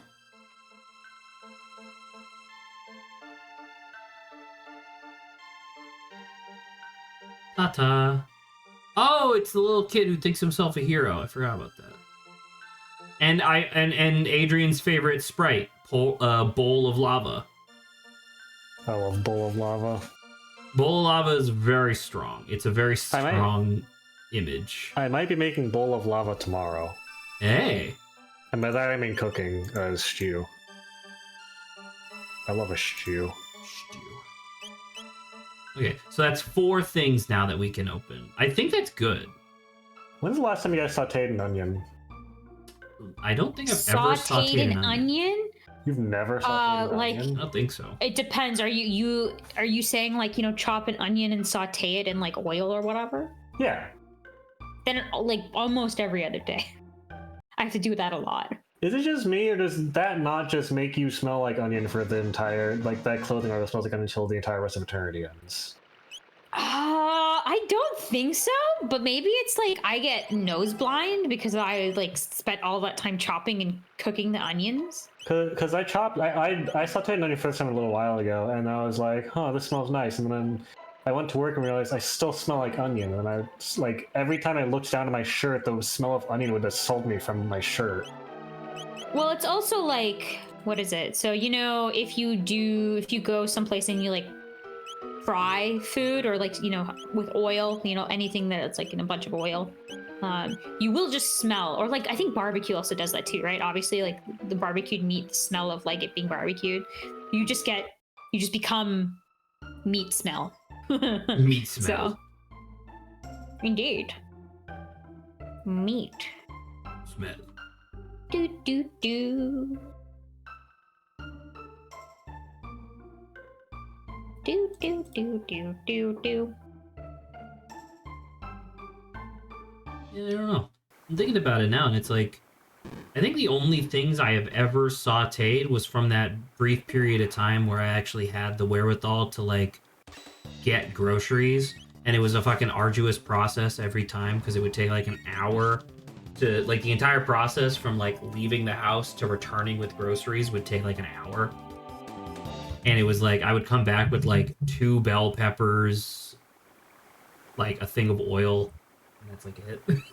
It's just like, you know, some chicken, some spices and stuff like that. I'd be like, I'm gonna make something, and then I would spend 45 minutes prepping, then making the food, finish the food in 10 minutes, and then have to spend the next hour cleaning. And I'm like, yeah, I think I'm good. I think I'm okay just eating pasta and chicken every day for now. That is one of the things, by the way, in Oregon, in Beaverton, they have the Beaverton Farmers Market, which apparently is extremely good. So I'm really looking forward to actually getting like fresh produce and stuff on the regular. Nice. It's gonna be cool. Looking Very cool, cool. Joker. Cool. Hey, we figured out one of the 4 remaining time zones, right? Being Ancient Zeal.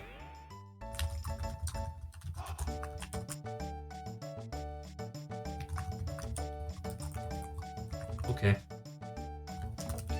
I'm messaging.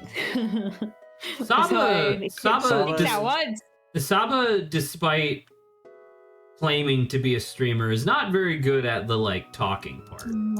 Saba is messaging the hitman she's hired to kill you, and she's That's true. You gotta. Price. I'm actively telling them to also, after they murder you, to tell me your credit card number and social security. So you need to like, let me make sure to like tell that to them. The hitman is not very appreciative of this tone. I'm the hitman, by the way. The hitman is not very appreciative. I'm the hitman, by the way. I'm gonna kill Zach. Blue plate absorbs water damage. And its natural defense is 147, but it makes me weaker to all other forms of damage. Of magic damage. That's kind of crazy. It makes me what? 4. It lowers my magic defense by 5, but increases my basic defense by fucking 25? That's kind of nuts. Yeah, we'll go with that. Now, what was it said blue plate was the other thing I got? What the fuck is blue plate? Is it an item? Oh, it's not there. Mammoth tusk, hammer. Oh, speaking of have you watched the new Deathpad? Have I watched the new what? The new Deathpad? I have not watched the new Death Battle. It's pretty good. People are saying it's one of the best of all time. Okay. It's Eggman versus Bowser. Oh fuck, that is pretty good. And it's including their armies too. So like Kamek's there, Metal Sonic's there. Oh, that's cool. Sage is there from the new game. I didn't know anything about Sage going in when I watched it, and I learned more about it, and I was like, oh, that's cool. Sage is like a computer program that attaches to Eggman and treats him like an uncle/father figure, and Eggman's like, fucking, okay, fine.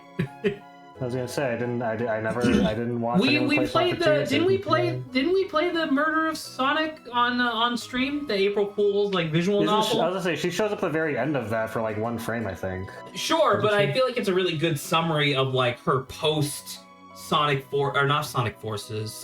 Frontiers like character arc, where like in that thing at the very end, she's wearing like a t-shirt and waving a flag that says "Go Dad," and it has like the Eggman face on it. Like that's like kind of a really good summary of her character.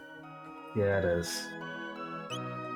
And and by the way, I do want to say I genuinely do believe that Sage was made in direct response to the overwhelming fan response to Eggette. I don't know if you remember Eggette at all. I do, yeah. I genuinely think that it was a response to that where people were like, maybe Eggman would function really well as like an uncle figure. Yeah. And I tend to agree. Eggman could be a good, cool uncle guy. A good, cool uncle. I agree. I concur. So I am just questing around for treasure chests right now. Do we want to do a banter topic? Well, let's see if there's anything interesting. Let me see if there's anything interesting. Thanks, Saba. Because I gotta throw out a quarter of Zach's things because clearly. Because I'm the only motherfucker who puts things in there. You're right, Saba. You could also do that. I put things in there once every few millennia. Few millennia. I put in some recent ones way more. Go, gadget. Fast forward time 17,000 years. Okay, you led to something's death. which is not surprising. In this case, it's a tree. Isn't there a villain in JoJo that? Because I was thinking, my initial thought was like, is there a character in fiction who just uses time travel to fast forward to a time where the opponent isn't alive to avoid conflict? And I was like, isn't there a character in JoJo that just resets the timeline to do that? Kinda. There's like, it depends on who you're talking about exactly, because obviously like Dio just like pauses time, right? And that's really dangerous considering that he's like the vampire lord. But like, there's Ringo Road which is like a really good one from Steel Ball Run. Ringo's whole thing, his stand is Real Man's World, and the idea is that every 33 seconds, I believe, time resets, and he can kill you in 33 seconds because he's the world's best like gunslinger. But it's like he like locks you perpetually in this loop until you give up, and it's just like, can you, at 33 seconds at a time, figure out how to kill Ringo Road? And that's a really good fight. That's one of the best fights in JoJo, period. So that's kind of like that a little bit. What about the guy whose whole thing is like, he's like kind of like, he's dark skin, he's got the white hair, and he's like Dio's acolyte or something? That would be Poochie. And Poochie's, okay, so like Poochie's, spoilers by the way for anybody, but Poochie's whole thing is that like Poochie has his own stand, and Araki like retrofitted this like whole ritual thing that apparently Dio was like researching and like trying to develop. And the end goal of that was that there was like this primordial like eternal stand that just exists within the universe itself, that if you do a bunch of this like esoteric bullshit, you can gain access to. And that one's a Stairway to Heaven. And the idea of Stairway to Heaven is that it just causes time to accelerate. But the thing is that it doesn't kill people, at least not directly. Like, people don't suddenly wither and die, because that would kill the stand user, obviously, right? So what it does instead is that it accelerates like just the progression of time around living people. So like, you know, there's a part of that scene where Stairway to Heaven is being activated, where this dude like gets into his car and his windscreen, like his windshield, is all dusty. So he gets out of his car, wipes it with his sleeve, and then gets back into his car. But when he goes to slam the door on his car, it falls off because it's all rusted and destroyed now. And you just see like a giant like caked layer of dirt forming, and he's like, ah, you know what I mean? So it's like, it's kind of what you're talking about, but just a little askew because it's not exactly the same thing, I guess. But that's fair. So yeah. I thought it was way more powerful than that. Oh, I mean, it resets the entire universe, and that's like a really big deal. But it's like, in a literal sense, you can't really use it as a weapon per se. It's more like a countdown, right? Like imagine if you and I were stand users and we had a fight, and I set a 10-minute timer where if you didn't kill me at the within 10 minutes, I ruled the universe. That's essentially what the stand is when you really get down to it. Okay. Hopefully that answers your question. I think you're close enough. I mean, you also might be, because I mean, there's other, once again, there's so many like ridiculously powerful stands in JoJo's, where it's like there's the main protagonist of Part 7, his stand like evolves over time, which is super cool, and it's like the best like character arc in that way. Experience one. Sorry. Is that Golden Requiem Experience or whatever it's called? So that's Part 5. That's in Italy, and that's Giorno Giovanna's stand. Part 7 is Johnny Joestar. It's like a timeline reset where they're all like cowboys.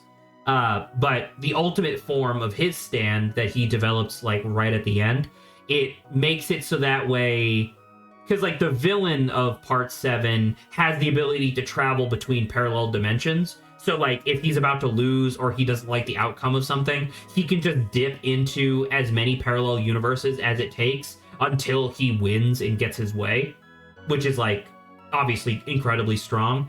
And it just so happens that Johnny's ultimate form of his stand is about resetting stuff. So it's like when Funny Valentine tries to escape to a parallel dimension after being defeated in a battle, he like escapes, lives an entire lifetime of like, you know, triumph and victory and stuff. And then right as he's about to like achieve true happiness and peace, he gets reset back to the moment of his initial defeat. And he's like, what the fuck? You know what I mean? And so it's like it's essentially like an inescapable like whirlpool of like, you know, the same situation happening over and over. So that's like another one that's like really strong. And then there's Golden Experience Requiem is kind of what you were thinking of, where Golden Experience Requiem, you hit someone with it and they don't just die and they don't just get defeated. They experience an infinite, endless cycle of new, unique defeats, which prevents you from like getting your brain turned off. So like you are constantly being stimulated in new, robust, like unique ways, and it's by far the most fucked up death in the entire like franchise. Because it's like, it's not just like, oh, I killed you. It's like, oh no, you're dying infinitely in new ways forever. Like if you like you could list any number of things right now, Adrian, and every single thing you list is how Diavolo dies, because that's just how that power works, which is fun. That guy was also in Death Battle recently. Diavolo versus who? No, Geo, the guy with the Golden Requiem experience. Versus who? Joker from Persona.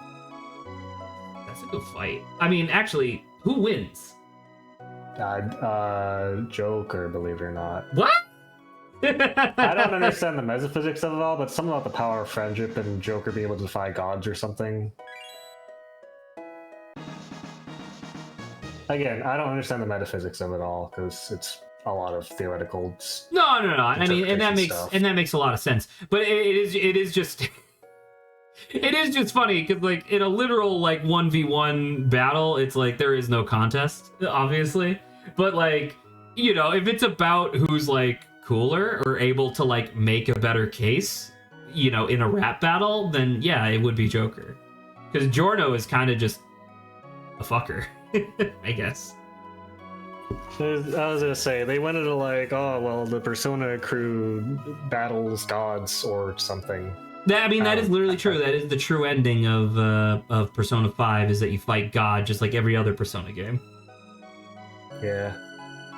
Did I pick up... I only picked up 3 things, right? Oh, no. It was, sorry, I forgot it was in the castle. I gotta go back to the castle. Saber, are you still with us? Do you exist? I do exist. You talking to your chat? Well, I'm talking to kind of myself, but I'm describing. I basically just went on a little rant about how finding gifts are difficult.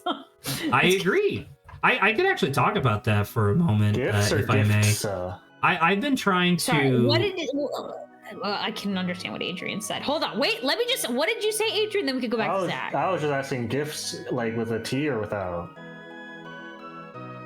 With a T, I'm assuming she's talking about the holiday season. Okay, I thought you meant like finding a gif of a fucking meme that you like or something. Oh, GIF. No. Gift. Yeah, gift. Yeah. Present. That's why it's called GIF. Yeah. There. Sorry. Back to you, Zach. Well, no. I mean, just to commiserate on the topic, I'm still trying to figure out a Christmas gift for my dad and my sister. And it's really difficult because they are both adults with jobs, and if they want something, they just buy it, you know? See, I feel like I'd rather do something where I turn it into, how about I buy things for myself and then surprise everyone else with, this is what I bought for myself for the holidays, and everyone could do the same thing, because gosh, it's so hard to get people things that. But why? But that's not the point, though. Like, I mean, in the ultimate cynical version of the holiday, it's about buying things and encouraging commerce. But like, I don't know, and you probably agree with this on a fundamental level, but like, in my opinion, the point of gift giving is to show like, hey, I see you, I thought about this a lot, and I tried my best to get you something that would actually matter. You know what I mean? Well, that's the Um, thing. That's the part that's difficult for me and causes me to overthink too much. And I'm like, I don't know what to get you that you not only would like, but is usable for you, rather than it just sitting in your room until you inevitably like throw it out. I'm just gonna get my little brother the same thing I got him last year for his birthday and for Christmas. $100. I mean, that's obviously, yes. The boy loves his money.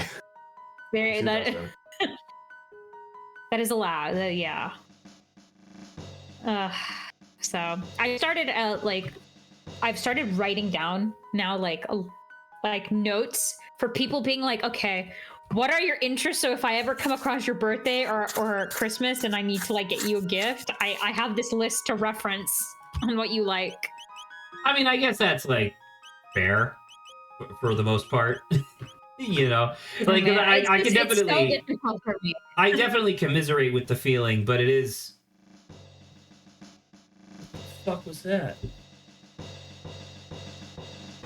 I don't know, what was that? Holy fuck! It was an extremely loud boom,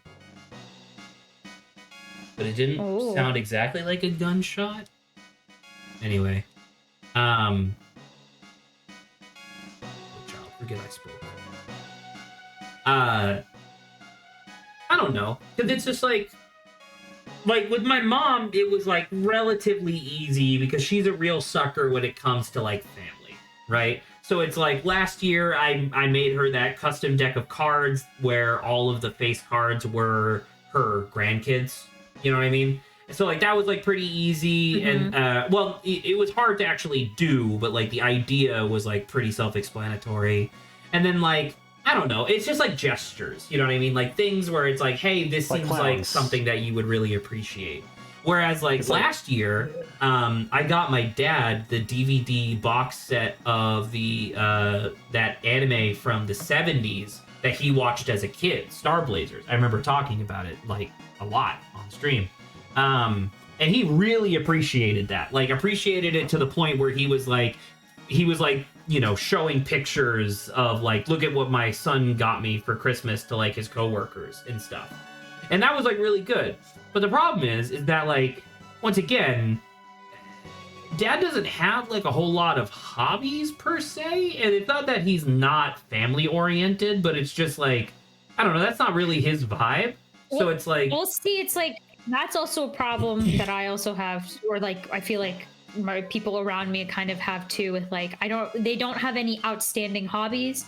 But then also it's like I feel like the nicest thing that we appreciate is just like spending time with each other, or you know, because that's oh my god, this is also another thing. My mom actively, when like you ask her what she wants, is kind of just like I don't like want anything. Or when we've like bought stuff in the past, unless it's like on the nose, she goes and she's just like, I don't need this, and returns it. Which I'm like, great, fantastic. This is like, I understand it 100%. Like, you're like, I don't need this, whatever, okay? And then my father, when you ask him what he wants, he's just like, I don't need anything. And I'm just like, thank you. That's so helpful. And I feel like I realize I'm like, it's partially probably because of their influence that I probably suck at getting people's gifts, because around me has just been, thank you, but this is unnecessary. I don't need anything. You guys are special enough. And then the third person, or like my siblings, I feel like one of them, or my older one's like, you need to get me exactly what I want, or it's just like, or if it's not good enough, I'm going to be disappointed. I'm like, it's just a nightmare. Oh. So, yeah. Yours seems a little bit easier though, Zach. I am happy because I come from a culture where usually you only have to give someone if they're younger than you, and the only person that spends the holidays with me that's younger than me is my little brother. I mean, that does make things easier. I don't know. I mean, like I'm getting my nephew a gift. Like I don't know. I'm getting gifts for people that like played a significant role in my personal life over the last year. Like that's what I do, or at least try to do. You know. Because it's like, yeah, I'm getting my nephew a gift. Am I going to be getting my other nephew and my two nieces a gift? No, because they, you know, I love them and I wish them the best. But like, I don't know. They weren't that significant, I guess, in my life over the past year. So, you know. That's kind of how it is in my mind, I guess. I think that's reasonable. Like if anyone's actively also like giving me a gift, I would feel bad if I don't like reciprocate the gesture, you know? I think it's another thing. So just to kind of circle the wagons back on the video game for a second. So I just picked up a quartet of exceptionally strong pieces of armor where each one makes you immune to one. Well, sorry, it doesn't make you immune. It means you absorb one type of magic against you, which seems really good. But it lowers your magic defense against everything else, which, given the period of time in which we are going to be doing this, I strongly suspect that the point... I strongly suspect that the point of this armor is that when we eventually get back to Zeal, we're going to be going up against a bunch of bosses that do a bunch of magic. Especially since it's like the magic kingdom, right? Like that makes sense. However, it kind of sucks the idea of it being like, hey, turn 1, I'm going to do like a super mega lightning move, and everybody but Chrono is going to like take bonus damage from that. You know what I mean? Like, that kind of sucks. But I guess I can't really do anything to stop that. So I guess it's fine. Eesh, I don't know. There's black plate, white plate, blue plate, red plate. And that's just all of the regular humans. You know what? I did... that is true. I did have the dark mail on Chrono before, so I guess maybe that was contributing to the bloated sense of defense that I was losing. Maybe this armor that I got is just straight up better. I don't know.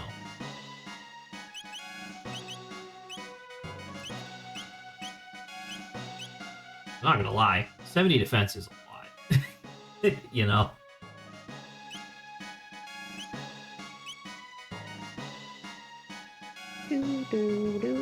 There's only four elements, right? It's light for lightning and light in general. Light, then there's dark. fire, water, and then dark, right? So I think that's it. I think that's all of the chests.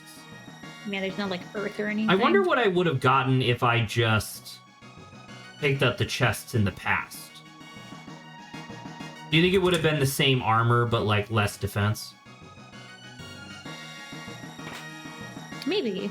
I mean, What if it was just like, oh, you got the dinosaur poop scale and just makes you stinky and gives us less defense against poison? Sounds very much like a Dark Souls item.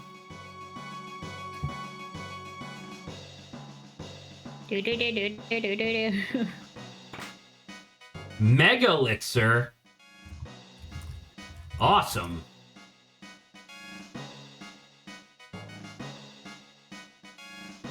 There was a video I saw today, because once again I don't do like Twitter and stuff now, but there's a couple people on Twitter where they act as like a cultural bridge between like Twitter and Blue Sky, where it's like, hey, here's the current thing going around Twitter, and it's really funny, you know what I mean? And so there was a compilation video of a bunch of Peloton instructors, where apparently during their live whatevers, they will do shout outs for people who are either donating money or doing really well in their ride, but people will put in like joke names in order to like try to trick them. So it's like like Hugh Jass, right? And so it's like, congratulations Hugh Jass for like doing Bart Simpson. Right. But one of and it's clear that the Peloton instructors are just like, it's kind of like us on stream, right? Where it's like, well, not us, I guess me, because I'm the only one like doing the video game. But it's kind of like on stream where it's hard for me to like split my focus. So sometimes I end up saying things that are just, ridiculous. And so some of the names are just genuinely like, how did this ever possibly, how did you ever possibly think that this was like a real thing? And it was Gez Down. So that was the first name, and then the last name was Elixir. So the name was Gez Down Elixir. Okay. And the person says like, it wait and a didn't minute. realize for the longest time, and I was like, "Come on, man, you need to you need to do better than that." It was very funny. I like that the blame goes for the lack of realization rather than, come on, person, why'd you have to write that out? Well, to because begin it's with? like, I mean, there's a difference though. Like for the person who did like huge ass or Kuma balls, you know what I mean? Like that, like whatever. That one seems more obvious, right? But then, Well, Gez Down and Elixir, Gez Down? You really think that there's a person out there named Gez Down? Gezdowwn, Gez Down. Okay, the Z. So see, I don't know. Here's the thing. With the Z, I don't believe it, but I could believe there's some Irish fuck named Ghesdiane You know what? or something like that, like Fair. Gesdine or something. You know what? Fair. Maybe I am just being a little reductive.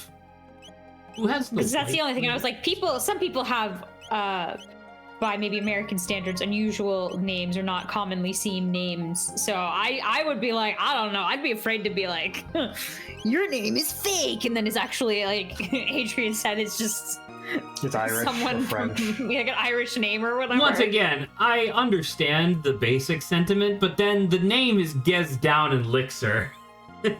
Like, I don't know. Like, say it in your head once, I guess. Like just read it in your mind before saying it out loud, and then maybe you won't be in the compilation. Because I want to note that in the compilation, it was like the same 3 Peloton instructors that fall for it constantly, to the point where I'm like, I think you're doing this on purpose. Imagine that being your job, just like riding a fake bike and just saying like, all right, chat, let's go to Good Ride today. I mean, to be fair, they are actual fitness instructors, and like, I will say that, like, in terms of like the actual job of, especially a virtual fitness instructor, you're certainly right. Where it's like, you don't actually have to do that much other than ride a stationary bicycle, right? However, I do feel like there is a secondary, like, implicit requirement to the job, which is that you have to be physically fit, which is a lot of work. Physically fit or fit for whatever sport it is you're trying to aim for. Well, that's still physically fit, but I know what you're saying. How do you know they don't just set the resistance to 0 and the incline to 0? It's like, oh, I'm sweating super hard. It's at max settings, guys. Well, I mean, they do actually sweat. Like, you can't really fake that, I guess. Not in a reasonable way. I don't know. I could probably fake sweating. You know what? Fair. I gotta find this one video where it's like, I don't remember the exact context, but there was these guys talking about like how girls fake orgasms, it's like how guys start doing that too.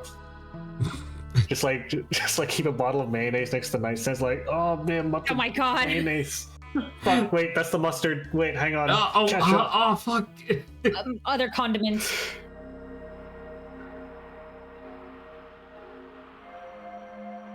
I'm about to mustard all over you, babe. Okay.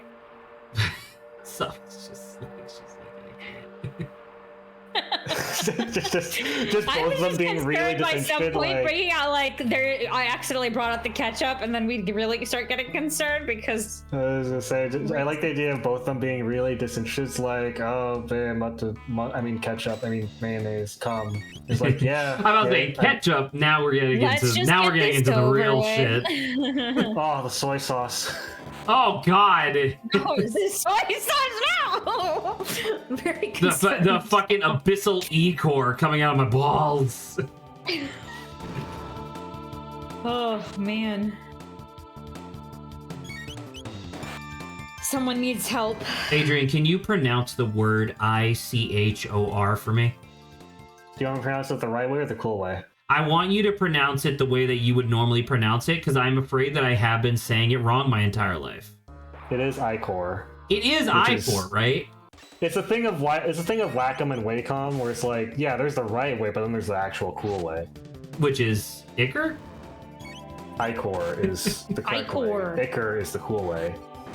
Well, because I ever remember took for her. a while I made fun of Aaron Hansen for how he said E-core during the Shovel Knight playthrough, like, oh so many years ago. And then I made fun of him so much that I just started saying it that way legitimately. And I was like, well, fuck.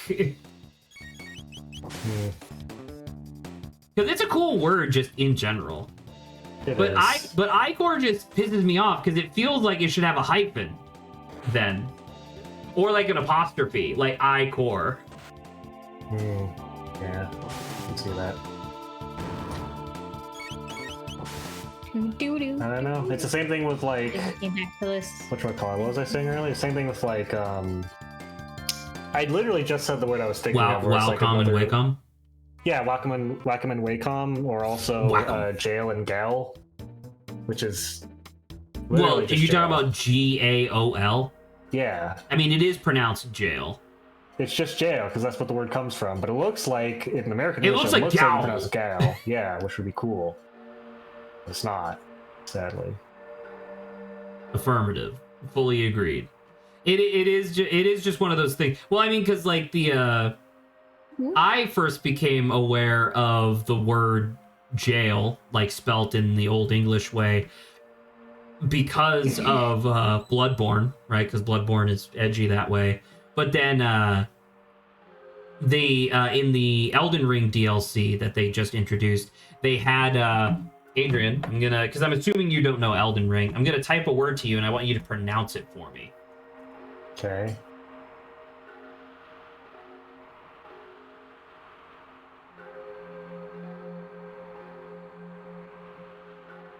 Skadoo, blue skadoo. You can too. So Skadoo, right? Yeah. That's what you would assume because that's what it looks like. Apparently that's pronounced shadow. Sure, whatever. Okay. Right? And it's kind of this very similar situation where it's like, okay, whatever. And it's like, well, yeah, in Old English, SC had the sh sound, so it's shadow, right? And it's like, Alright. oh, fuck you. it's whatever. All right, George R. R. Martin, whatever.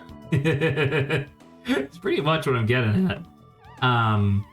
Oh, these guys Well, that's are the writing ones who Lord are of the immune Thing. to everything that's not magic. Yeah, you gotta throw them an ice beam.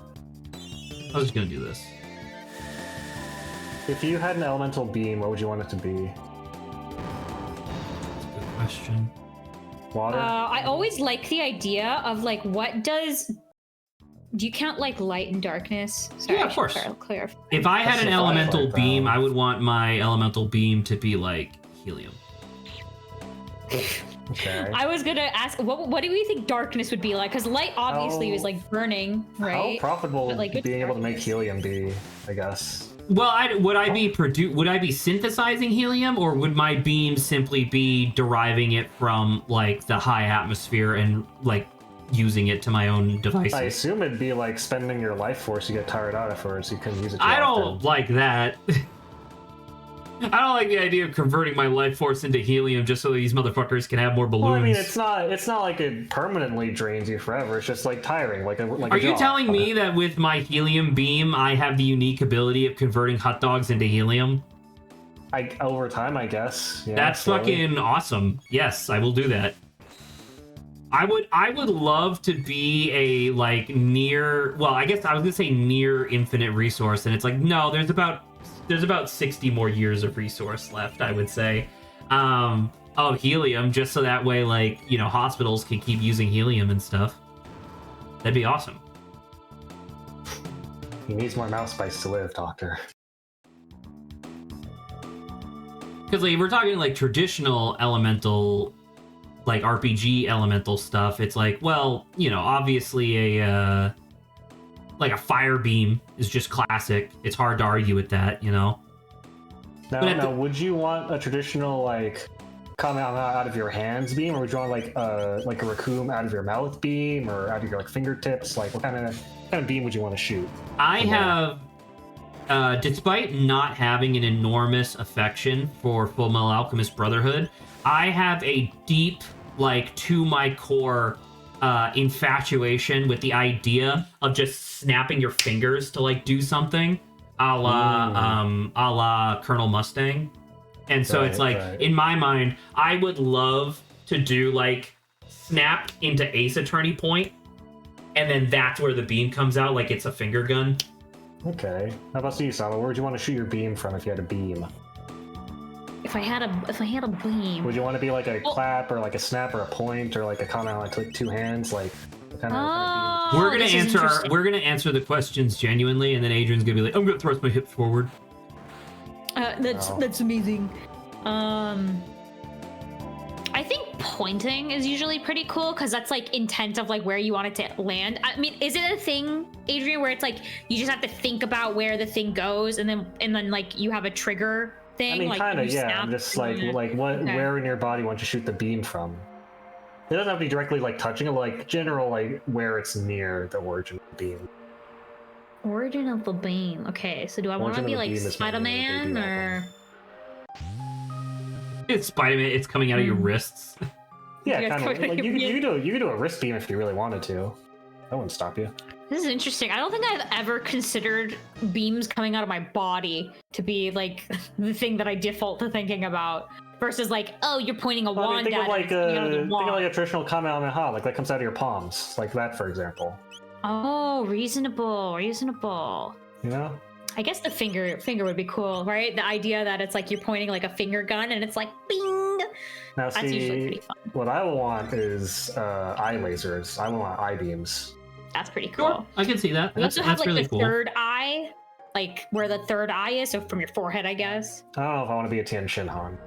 I remember way back in the day, back in, like middle school, high school, or whatever, where, you have that classic thing where it's like, oh, watching this show, watching this anime, what you have your own character in the show. What would it be? Whatever.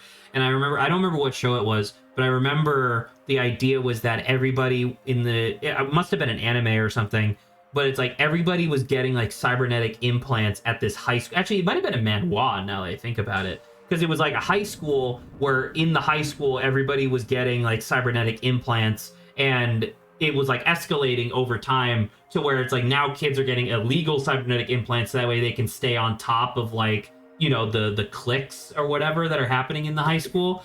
And I remember the one that I said when, me and my friends would discuss it, the one that I said would be like, I would love to have like a fake robotic eyeball that I could just like click a button underneath my temple and the eyeball would like spin, and depending on like what iris was showing would determine like what the eyeball did. And one of them was like heat ray, like what you're describing, where it would just be like click click click heat ray, click click click x-ray, click click click infrared vision. Now would this be a control thing, or would you be gambling like a roulette every time? I personally would prefer if it was like a cycle in either direction, like there were two buttons where it's like you could click one forward or one back, and it would just be like me remembering like what the pattern was. But I will say, by the way, Dad and I watched the first 3 episodes of the new season of Arcane, and no enormous spoilers, but I do want to talk really briefly about one of the like new, because there's so many fight scenes in that show. Like Arcane just has money out the wazoo, which is fine, but it's like it's definitely like a little extravagant, I guess, where one of the characters, she had like a robotic arm in season 1, and then one of the characters destroyed her robotic arm, so now she's like she's like handicapped again, right? And she's really pissed about it. So this other character, as like a show of like cooperation and armistice, goes and gives her a new robotic arm. And it's like, oh, okay, awesome.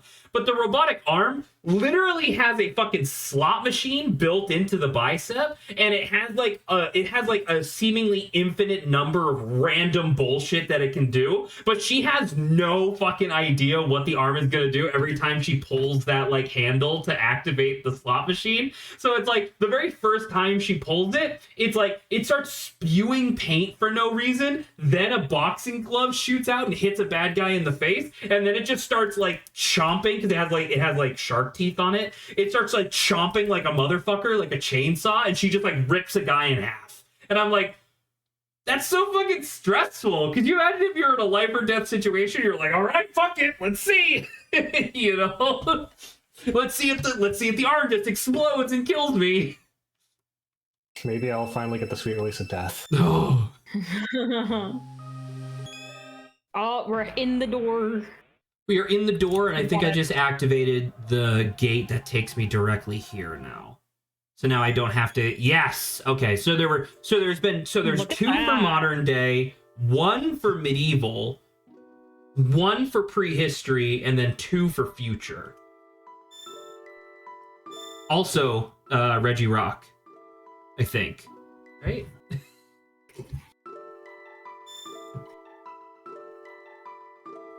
The Bangor. Bangor. The summoner. God.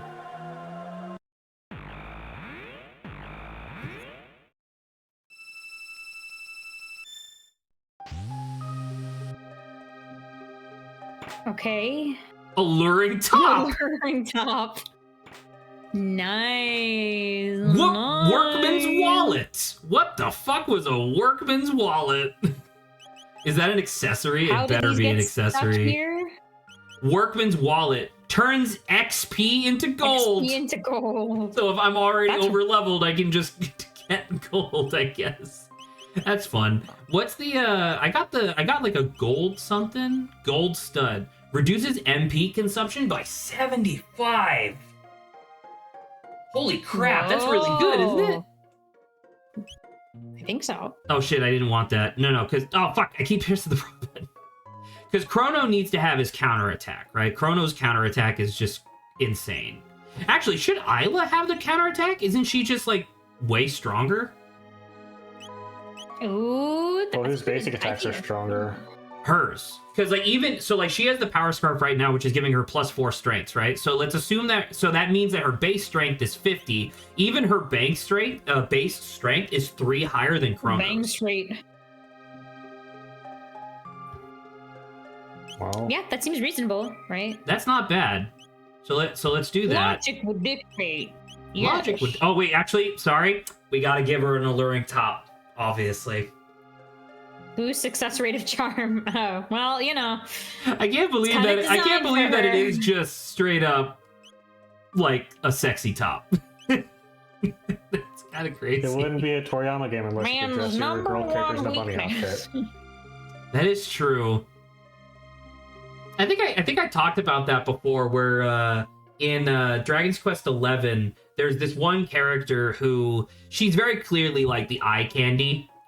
Where it's like, you know, she's tall, she's got long legs, she's got a thick ass, and her whole thing is that she kicks and punches all the time, right? So it's like ooh la la, right?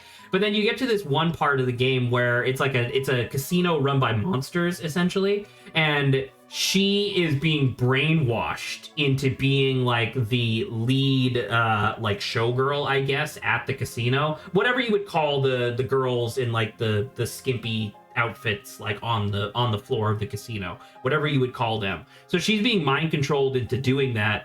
But then like you defeat, so it's like a double battle where it's the main boss of the casino and her. You defeat the boss and her mind control immediately gets released or whatever. But then at the end of like that whole arc, where the whole point of the arc was that she doesn't like being like ogled, right? Like she understands that she, you know, might have a certain physique, but she doesn't like that people do that to her. But then after the casino thing, she's like, well, I don't know. And she just gets to keep the bunny outfit that you can just wear whenever you want now. And I'm like, come on, guys. That was like literally the fucking point of the whole like arc, was that she was like, oh, I don't like this, you know? And they were like, but you like seeing the sexy goyle, right? Here you go, player. An Goyle. outfit. The Goyle. She's a sexy goyle. Also, this is the wrong did- dome. Doesn't that? Yeah, I was gonna say I did play that game. I remember the thing you're talking about. I could not get through the 14 bajillion fake endings it has.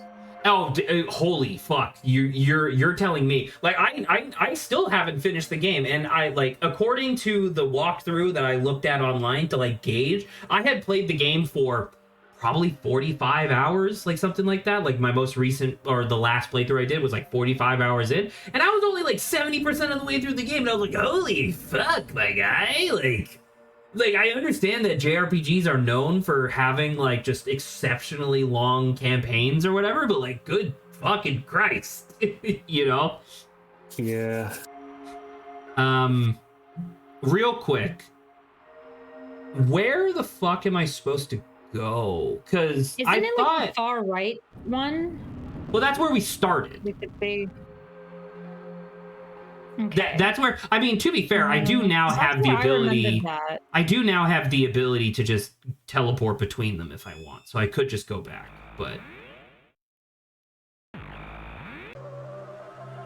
You know what? I'm thinking about it now. You know what other JRPG does something very similar that also like ticks me off to this day? Persona 5, because I know we talked about it a little bit earlier. There's a character in Persona 5, Anne, I want to say, Anne Tamine, I think, where the whole thing is that she's like sexy American transfer student, right? Like that's supposed to be the idea, essentially. Foreign, yeah. Yeah, like foreign. She's got the big tits, the blonde hair, yada yada. She's got the whole 9 yards. Like her persona, when she activates her persona, she wears like a leather dominatrix outfit, but despite the fact that canonically she's like 16 or whatever. But there's like this whole part of her narrative. It's like part of her. It's either part of her personal or her romance narrative, where she talks about contending with this idea, where like she's like, I'm constantly the object in people's conversations. Like people talk about me as if I am this thing to either be pursued or like I'm a goal to be achieved. I just want to be like a person who also is whatever, right? Like that's what I want to do. And so you go through like this really like cathartic, awesome thing where she like comes to terms with all of this stuff. And she's like, I'm going to empower myself and, you know, rise above these expectations and yada yada. And then like literally 5 minutes later, you unlock a side quest where it's like, oh, we're going to take sexy pictures of Anne. And it's Anne just striking a bunch of like lewd poses. And it's like, she's 16. I know that Japan is different, but come on, dude. Oh, God. It makes me so upset. Because it's like, you were like It's a very weird thing. Because it's like some people would be like, at the same time being like, well, if that's what she wants, then you shouldn't like. But that's the like problem, really is that like topsy-turvy thing. But that's like the problem, I guess, is that like you like it's hard to say whether or not Anne actually wants these things or if it's just the video game creators wanting to put more sexy lady into the game. You know what I mean? Never know. Yeah, you never know what it is because it's like. But you kind of can a little bit where it. Like, I don't know. And obviously this isn't the time nor place to really discuss this, especially since this game, you know, has Isla in it. But like, I don't know. There's this concept, this like trope, I guess, referred to as like lamp shading, right? Where you take like, you're like, oh, aren't we're doing the thing, we're doing the trope, haha, like you call it out within the fiction, but then you still do it, right? Like that's the part of lampshading that makes me pissed off, where it's like, I don't care if you're like wink wink nudge nudge, look at us, you know, objectifying this female character because she has you know, like nice legs or whatever, but then you just keep doing it and it's like, okay, so you've done nothing. You've acknowledged that you're doing the trope that is like, you know, not great.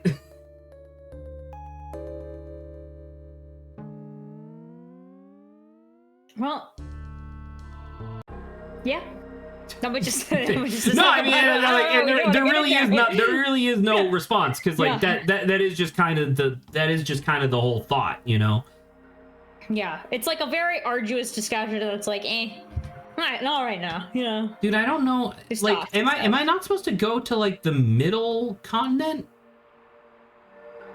Is that not where I'm supposed to go? I don't remember how we got, because I thought I remembered like, oh, the big door being in like the big dome, but like apparently well, there's multiple big domes, and I already opened 2 of them, and neither of them led to wherever the fuck Melchior is supposed to be. By the way, apparently Melchior, if that was Melchior, apparently he's like immortal because he's still around, and this is however many thousands of years in the future.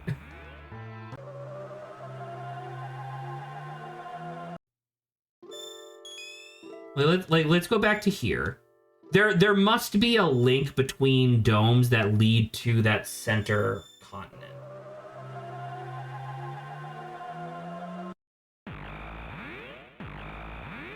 See, because this and is it has to be the future stuff because it's like yes, because they it was indicated he had a that's the thing. robot next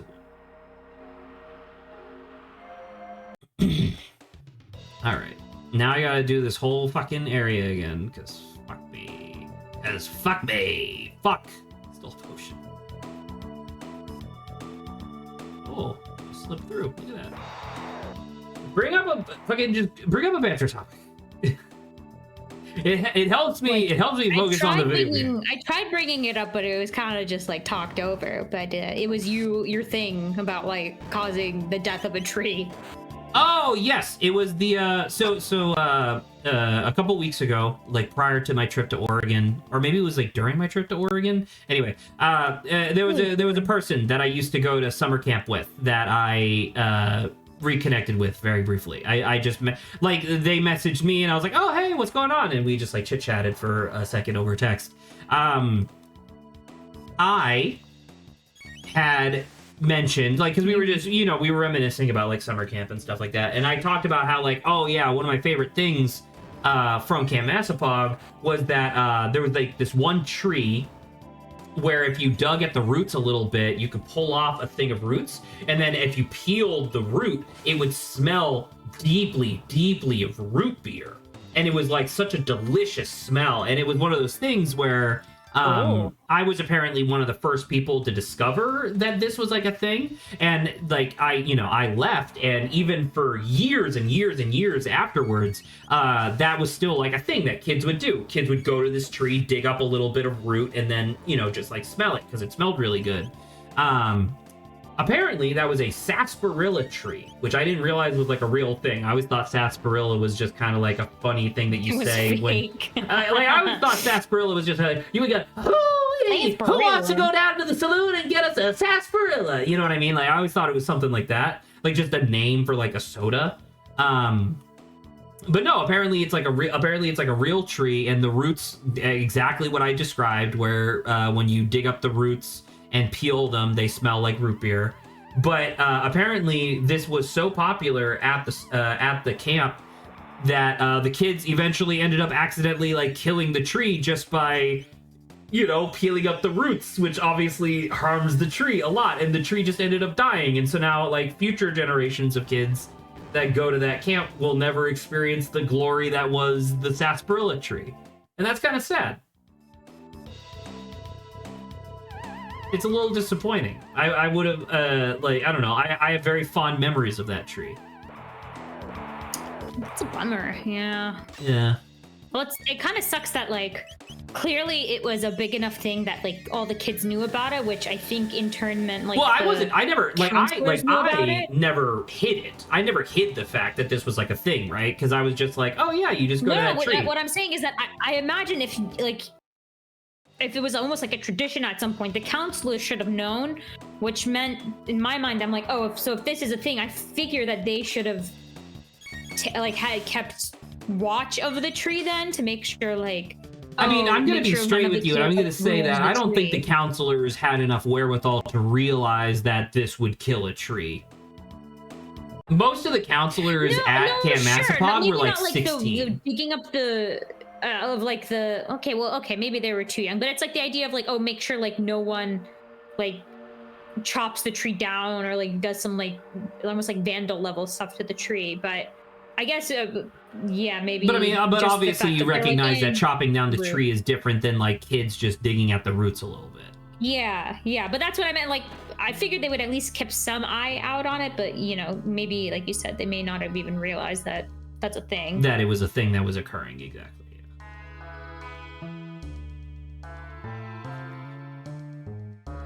Man, I feel very lost. I would like to finish this current quest line before we like move on, or before we end stream today, because this would be very frustrating to come back to after. To be like, we're still looking. Like I don't.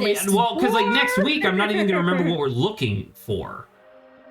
I don't know. Can someone Google it real quick? Can someone Google like breaking the seal? Door?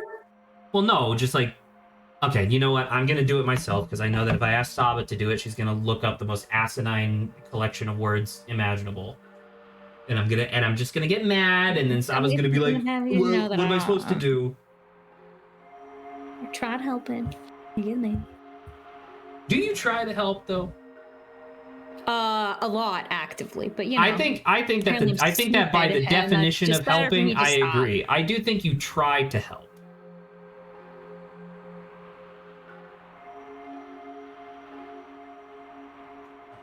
Breaking the seal, walkthrough. Oh my god, Thonky.com.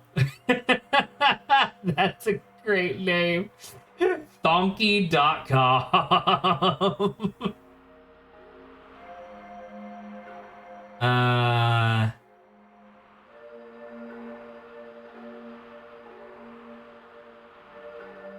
What?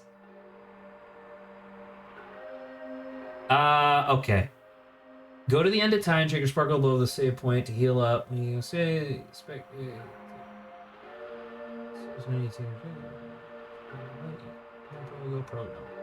go outside and go west through Lab 32. You can race Johnny if you don't want to fight monsters in the lab. If you decide to race Johnny, make sure to boost. Blah, blah, blah.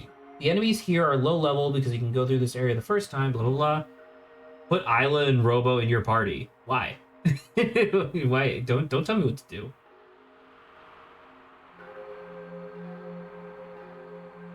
All right, it seems as if I'm supposed to go through the sewers. It seems as if I was kind of correct in my assumption. You're supposed to go through and get to the other continent, the one in the middle. I wonder if they said to bring Robo and Isla for like dialogue reasons, like maybe genuinely maybe dialogue. Because I mean, I'm like Isla would probably have a lot of really interesting responses to whatever the fuck is happening, like, right? Future stuff, yeah. I don't know why, by the way, but like my webcam like element in OBS keeps resetting to autofocus. It's really frustrating. But regardless. All right. So this is where I'm supposed to be, though. Like, I am supposed to be here, and then I can... Oh. Hi. You snuck upstairs somehow.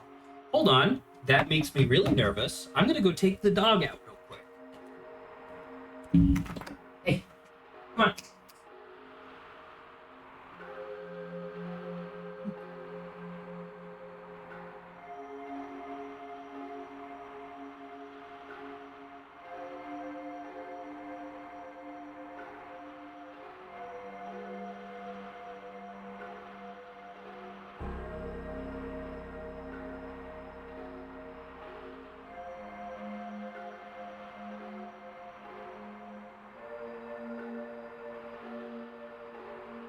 Well, I guess we're just gonna enjoy this music.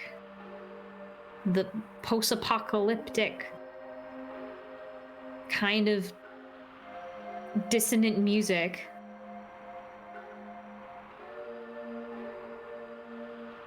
I'm trying to listen to see if there's like a weird piano chord that they... Let me see if I can... Yeah.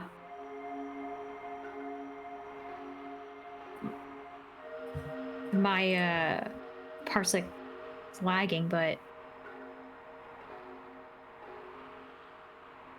yeah, that's really weird. I don't know if Adrian, you're listening to it at all, but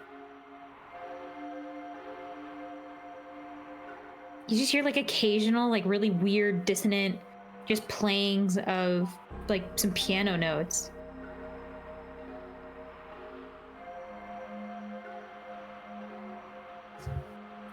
Super interesting. I wonder, like, speaking about, what is it, musical storytelling, right? I wonder what that conveys.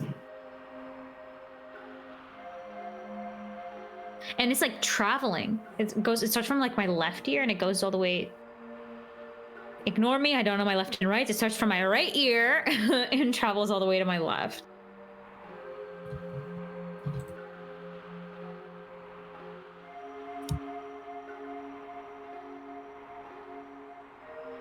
Okay. And back.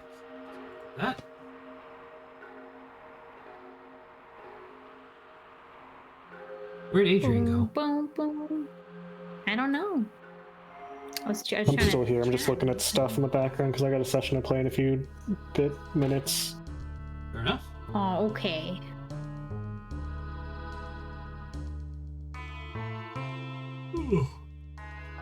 I heard the planet getting hot. Would you rather have a gay son or thought daughter? Oh, okay. That question reveals too much, I think. Love going online spreading misinformation. Have you guys seen that rap yet? No. It's a really good rap. I feel like maybe. The premise is that these like handful of songwriters paid some random guys on like, I forget the service, but it's one of those where you can pay people to voice things for you. They paid some guys like very little money but like tipped them very well, but just be like, hey, we wrote this really, really, really garbage rap and I want you to sing it for us. Okay. I mean, it's for I guess it's up to them, right? They're getting paid. I don't know why they would complain about it. The guy who accepted their payment for very understandable reasons sent them a video back of him with a full ski mask so no one would be able to associate the song with his face. It's a really good video. I didn't mean to click on this button. Oh, okay. Hammy, So you didn't mean to end the why? world. That's Hammy, okay. you left me All alone right. for hours, dude. All right, do you really want to? Come on. Come on. Come on, you're okay. Just take a seat. Stop licking me. Now I gotta play a video game with the dog in my. Do I sound far away from the mic now? A little bit, yeah. Well, I'm trying to move forward.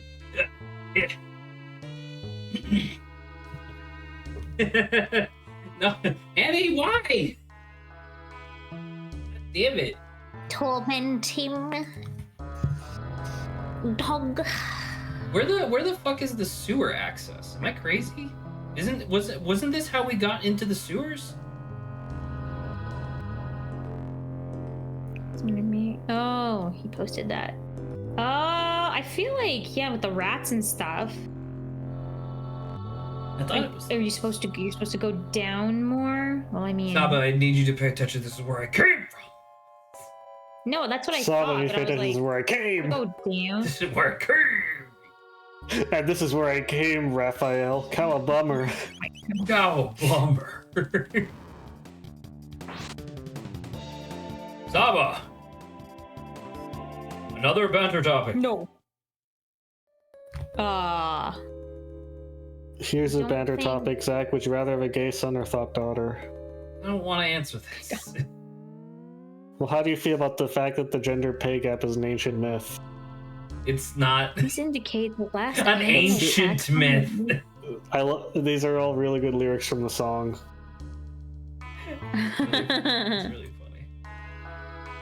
Zach went to jelly. Okay. Tiny boys. What am I looking at? Okay, I don't think you've done. What is it? Moving downward, please indicate the last animal taxon that you still consider meat. This is And you Zach's chose manifesto. jellyfish. Do people eat jellyfish? No, but that's not the point of the question. The point of the question was like, hypothetically, in your mind, how far down the list do you need to go before you stop considering it meat? Like in the that. category meat? Yes. Or like what were you willing to eat or whatever? If you were not what you're willing. If you were able to eat the thing in that category, like the super category that it's presenting to you. What would it be called? Would it be No, still not called what meat? it would be called. What would you consider meat? That's the question. Oh, You would okay. you would probably have to, because I think I put a I know there's some screenshot. people that are like seafood. They like Seafood is make, meat. They like kind of separate seafood from meat, but you're right. It's The like, only people that just... do that are religious people who still need to get proper nutrition despite their religious beliefs. Those are the only Despite the people that fact. believe that. Despite the fact. There you go. So I put it into on air because I know how that conversation actually works. So I don't know. What do you guys think? I think I would probably agree with You you. know 'Cause, like, what? jellyfish still kind of feels like, squid. You know or what? something I like don't think that cows count as meat. I don't think that cows Oh. count as meat. All right. This is- I think beef is meat, not cows. but how do you get the beef? Where do you get it from? You get it. You just get it. That's what you just get it. Look, a penny. I must escape from these commoners. It's from aisle 5, Zach. That's where I get all my meat from. Amy, what are you doing? I get my beef from my butler, Jeeves. Don't be eating anything. All right? Don't eat anything. Ever die of starvation, please. Do you think a nonitarian is a thing where they just don't eat anything and just like... I mean, there was that thing for a while that was popular on TikTok, breatharianism. Oh no, really?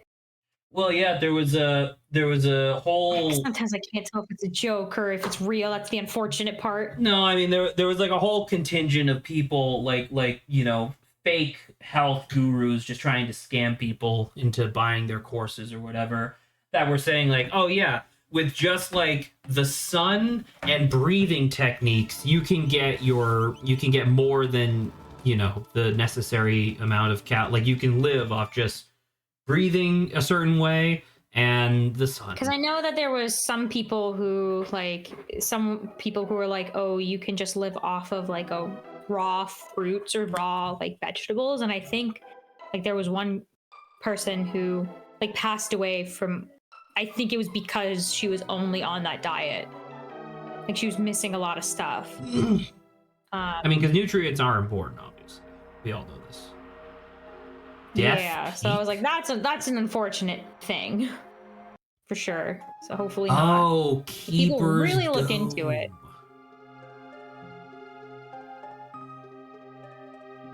Now I can join him in eternal rest. Something about seats. Memory error, I forget. Okay, so whoever he's talking about died. Hey Zach, what's the thing you put in a photocopier? Paper? No, like the liquid. Ink?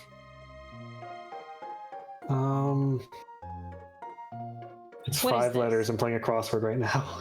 Oh, Oh, is that just the toner? Yeah, it's toner. Thank you. toner. You're welcome. I don't interact with paper. I don't interact I'm very with, good at puzzles, I'll have you printers. know.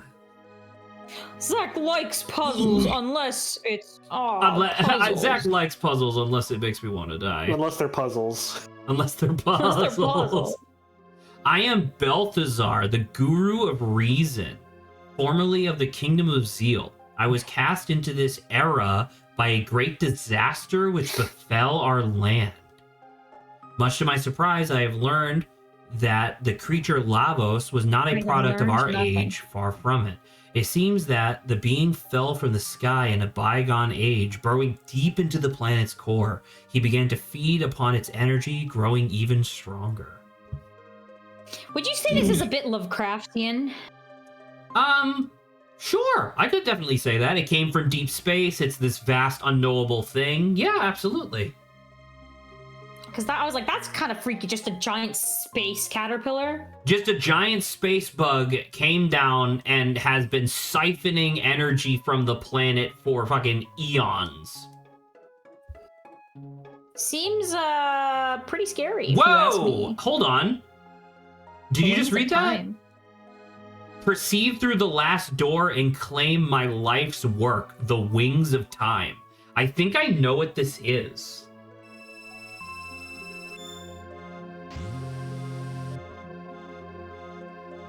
Yes! It's Yes!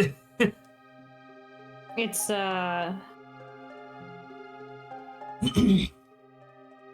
what this thing? What this thing? Oh, I should I forgot to change to Robo. Oh well, whatever. It's fine. I wonder if can I get if in? he had something to say about this. He would probably be Oh. like, "Oh, what an incredible feat of construction." Can I get in? How do I? Yo, anyone? Excuse me. Hello? Can we be let on, Excuse please? me? Sir, I implore you, please let us on. Okay. This is not very nice of you. Oh, he's putting in the seats. Or seat, I guess. It's me, Balthazar. I copied my memory into this thing. Press the Y button to display the time gauge, then use L and R to select an era.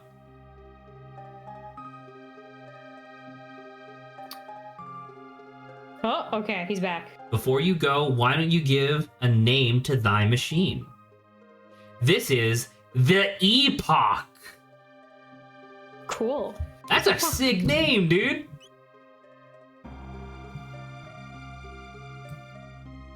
I'm gonna go look that up. Oh, a period of time in history or a person's life, typically one marked by notable events or particular characteristics. That's cool. Yo, it shows us the progression of the continents. So prehistory, antiquity, Middle Ages, present, cataclysm, end of time. Okay. Does a plate count as a shallow dish? It could. I guess, right? Sure. Why not? A shallow bowl? What's a dish? Like dish versus plate? Dish versus plate versus bowl? I say, well, I thought they were the same thing. A dish and Dish a plate? I thought was like a plate, but I Yeah. thought your sentence would make more state if a dish or It'd be plate is a shallow it makes bowl. sense to call it a shallow bowl, sure. Well, no. The clue is shallow dish, and I'm just like, why? How many who thinks letters? A dish is. Oh, I mean, I know the answer. It's plate. I solved it already. I'm just thinking like. I don't know if I'd say a plate is a Well, shallow because dish. bowls I'd are probably say a also plate is a bowls dish. are also dishes. I think dish is a super category. Is it? Yes. I don't know if someone says, "Hey, grab a dish," I don't think I'd grab a bowl. Well, riddle me this, Batman. What if someone tells you to do the dishes? Are you only going to do the plates? Yes. I think. Definitely not just to spite this crossword. exactly. So yeah. By the way, that's pretty fucking sick. We now have a time machine. Did you not already? No, we had anytime we wanted to you had travel time between portal. times, we would have to find a gate, go back to the end of time, and then from the end of time we could go anywhere we wanted. Okay. So now I'm just able to, well, as long as no one steals the epoch, which I guess would be really bad. Well, what if they returned it? You wouldn't. What if next scene? What if someone stole it, but then went on this adventure and then returned it, and then they left and like snuck away, and then you came there, it's still there, but it was covered in like piss and shit. No, did I leave it in fucking Detroit? Well, no, someone stole it and then brought it back after their shit and piss adventure. So it was on a Rick and Morty adventure then. Yeah, they went to Shit and Piss Island, and your mom was. Shit and piss. I went to Hatesy Island, and your mom was there. Oh, why were you on to Hates You Island? Partying with the bros. Are you interested in some goods? Yes. Are you? 500 HP is not interested? bad. I wouldn't sneeze at that. I definitely need more Athenian waters because motherfuckers keep dying. what would you do if you went to a shop and they were like, are you interested in goods? And you're like, sure. And then they're like, well, too bad, I only have bads. And then you check the inventory and it's like, what would it be like if you potion. did buy bads? What if I said, hey, we have bads, and you look down at the shelf, what do you see? probably like poison, canister of gas that kills you. Can I be You can know, I the, can I like, be the, real like, with you? gum that you pull and it like Yeah. shocks you. This probably is playing my hand a little bit too much, but I'm gonna be serious when I say that when you said you go to a shop and they're offering bads, the first thing that popped into my mind was Funko Pops. Fair enough. Not the Funko. Hey motherfucker, I know you were cold because it's really cold outside, but you better not shit in my room. We are Don't going let him get his downstairs hands on the after this, EPOC. I swear to God. We're going down. We're going down.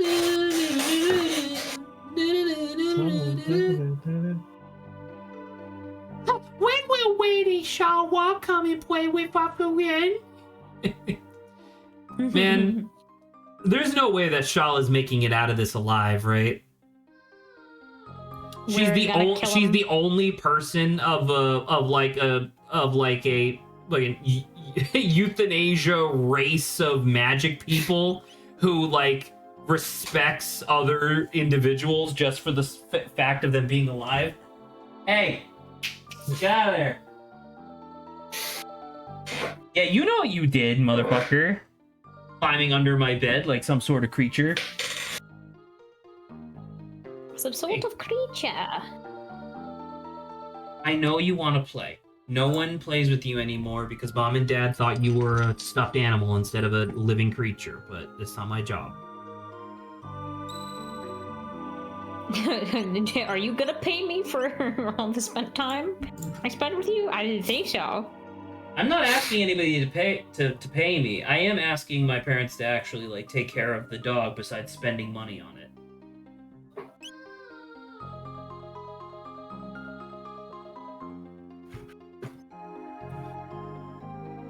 Stupid dog. You made me sad. You made me. Oh, it's badger moles, mud beasts. Mud beast. All right. Well, we gotta X strike a mud beast. That seems relatively effective. Let's cat attack the same guy. Cat attack the same mud beast. Annie! Come on, dude. That's my fucking pillow. Damn, I hate this. Oh, these things are very weak. Computer, calm down. Why are you freaking out all of a sudden? Attack Stop freaking increased. out. That seems bad for me. I'm watching you over there. Uh-oh. Sorry. I looked away. I looked away so Frog got hit. By a car. He is Frogger.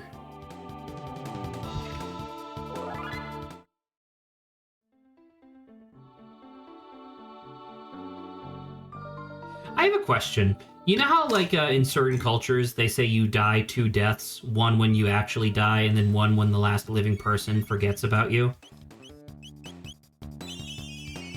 Yes. Do you think that there's something kind of similar when it comes to references? Like, could you imagine a future where, like, I don't know, fucking Rick rolling doesn't make any sense anymore? Like, the cultural context just isn't there? Do you think that still counts as a reference, or if you're referencing Rickroll in a time where no one knows what it is that now just source material? And now it doesn't have to be Rickrolling specifically. That's just, the question. Hey, stop that. Anyone gonna say anything? No. I would never I'm trying to think say about it. anything. Well, that's true. Stop that. I mean, obviously some things become outdated, What the fuck? but I don't think at least in our like tech age, will anything like actually be forgotten. I think it'll just look like it's like a ancient relic. Well, I guess the thing that I was that. wondering was that there's a bunch of games from the original like PlayStation 1 that made reference to old anime that was Japanese only, right? And I'm not saying like, oh, Japan forgot about all these things, but it's obviously like in the context in which the game was made, where they thought it was a Japanese game that would only be seen by a Japanese audience, the context of that of like the reference made more sense because it was very niche. But because of the niche nature of the reference, the number of people who understand what this reference was is vanishingly small and only getting smaller like as the generations go by. Maybe, but like if it encourages people, like maybe some people may be encouraged to look up the reference and then people like relearn that stuff. But I guess my thing is like, what if you don't even realize that it's a reference? What if you think that they're just doing something, i.e., becoming the source material, right? Like it's not like it's not like certainly interesting. I feel like some stuff is a little too odd, but like, what do you mean? People to be like, this is normal. Like I don't know, like a video game doesn't like a half decent video game doesn't just put up like a flashing sign on screen saying this is a reference. You know what I mean? You just kind of have to know that it's a reference. Like a Rickroll. Hey.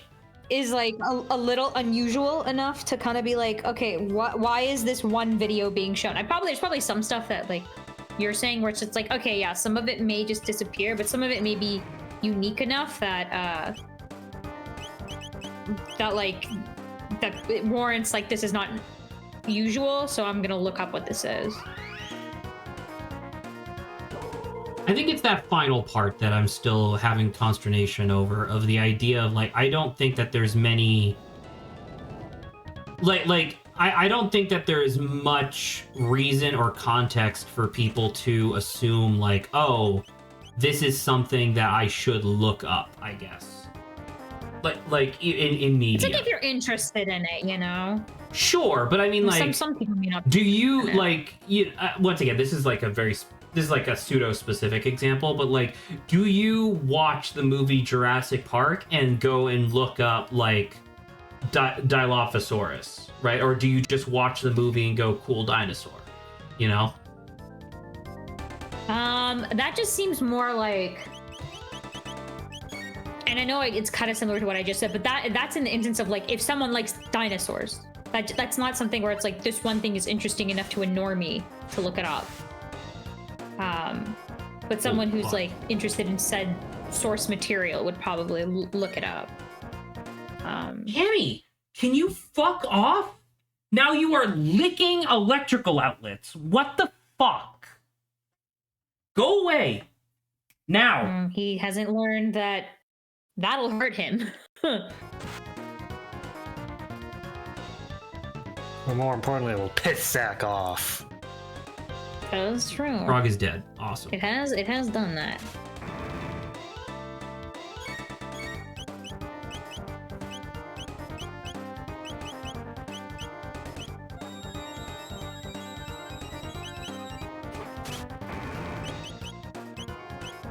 Not Mega Elixir. Where's the high? Is it high potion? Yeah, there you go.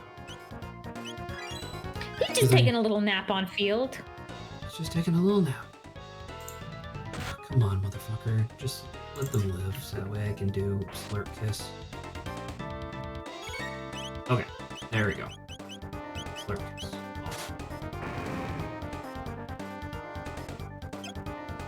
Hammy! Oh, sorry. Mooches.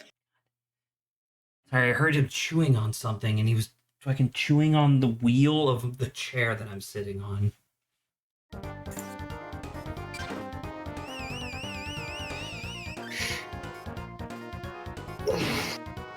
In 3 minutes, I will go fuck off and do something else. That seems very fair. But that's pretty reasonable. That is the industry.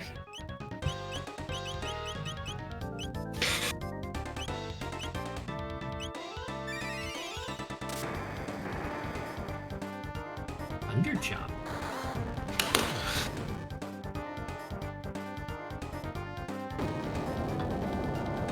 I thought monsters were weak to magic, but I guess I'm wrong. No, I guess he just has high defense in general. Oh my god, those guys just X-striked Frog. I'm just Lurk Kiss. So yelling.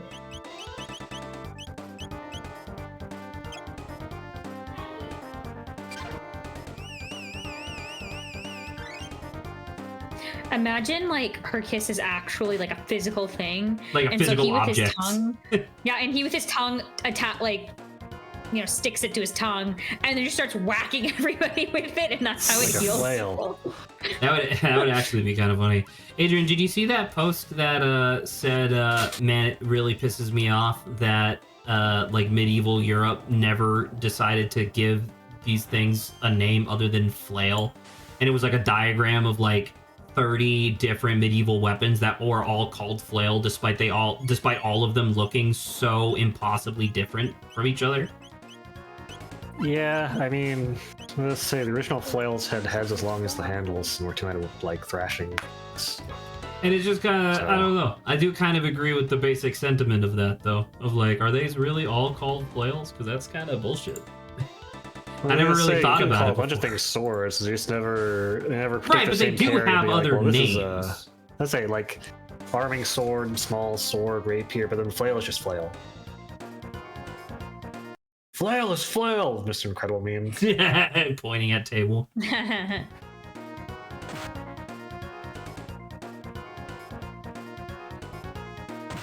I hate this one. It's so annoying. I didn't realize it was gonna be just a random ass boss fight, dude. One rarely knows whether or not they will walk into boss fight. Yeah.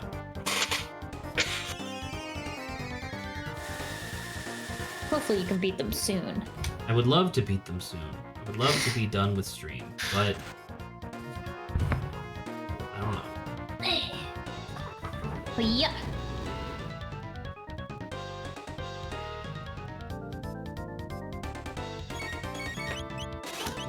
Time for... Oh, did you fall asleep? Awesome! Lovely. Hammy! The fuck are you doing? Sorry. Alright, Goodbye, Adrian. Bye, Adrian. I have to get ready for a session. So I am Dismissed! Very fair. Alright. He's gonna have fun with that.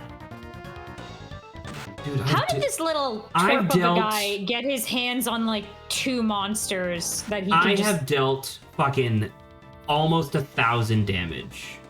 Or sorry, almost He's like- 4,000 damage to He's these guys. tamed these guys. He's literally throwing rocks at them to get them to do it. How about you be like, we're nice to these 2 monsters so they beat up the other guy instead?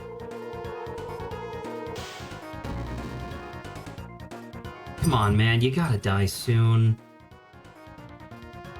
Are you able to, I mean, you're able to like target one person, right? Specifically? You've been watching me target single individuals for a while now. So. Yeah, so I'm wondering if this is like one of those things where you defeat like Cool. the little I'm gonna goblin attack guy? the guy in the back, the guy who's like instructing them, and you're gonna see that the damage numbers are astronomically low. Wow! And then every time I do that, they do a big AOE. It's just, this isn't me being like Saba, fuck you. This is me being like, dude, this fight is annoying. Because it's just like I It's can't. normally there's like a gimmick, right? Because Yeah, that's but what I was, like, can't. But the thinking gimmick about appears to be it. that it's like, oh, well, you can't attack anyone because anyone you attack is going to counterattack you. Hmm. So it's like I'm just trying to do AOE so that way I can try to kill the bulls, like the mud beasts, but they're not like they just immediately do this. See, now big AOE because I hit the guy. Now Isla's asleep. Awesome, you gotta love it. This little twerp is definitely annoying.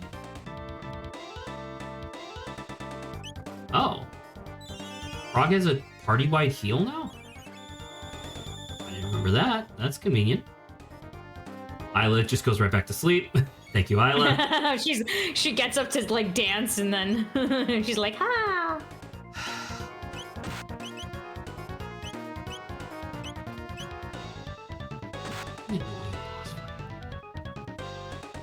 Not only can you not attack anybody because they're all going to counterattack you, but you also will constantly get put to sleep by this little goblin thing in the back.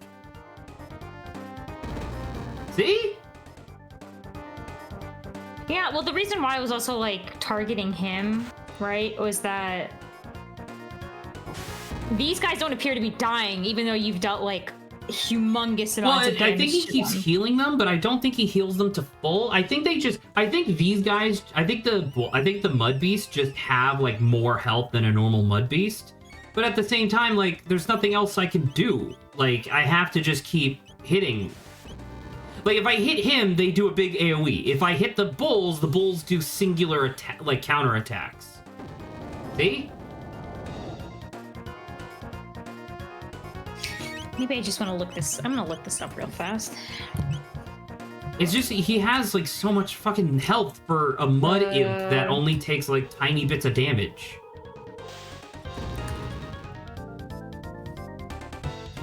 Mud imp. Yeah, so it's optimal to kill him first. You just don't have this character.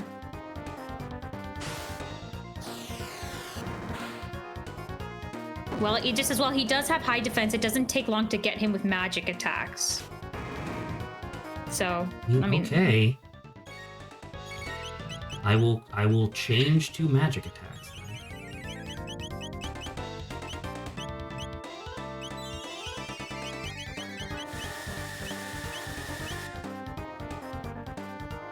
Oh yeah, I mean he does take more from magic. I guess I just never noticed that. I guess I was too focused on the fact that they were just counterattacking me to death whenever I did anything. Actually, I think I just killed Chrono because they're gonna counterattack now.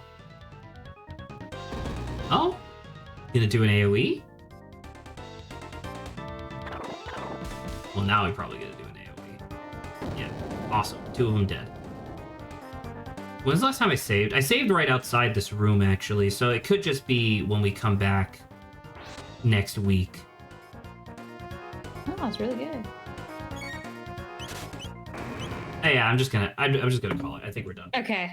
All right, Okay, awesome. yeah. So well, we you will... have a strategy going into it again. Yeah, I understand. I didn't Yeah. realize that. Like, I guess I just didn't see the damage numbers with the magic attacks, which makes sense though, because that was like the thing that monsters were weak to in the past. So, or I guess in the future at this point. All right, that's fine. We will be back with this more next week. We do not have a meeting tomorrow, so we are doing the early time for stream. I showed you that I have Aegis or 13 Sentinels all set up, so we are all good to start that tomorrow. That's going to be a very long playthrough, so make sure that you're ready for that. But yeah, it'll be good. Yep. Okay. Right. Good night. Until tomorrow. Bye.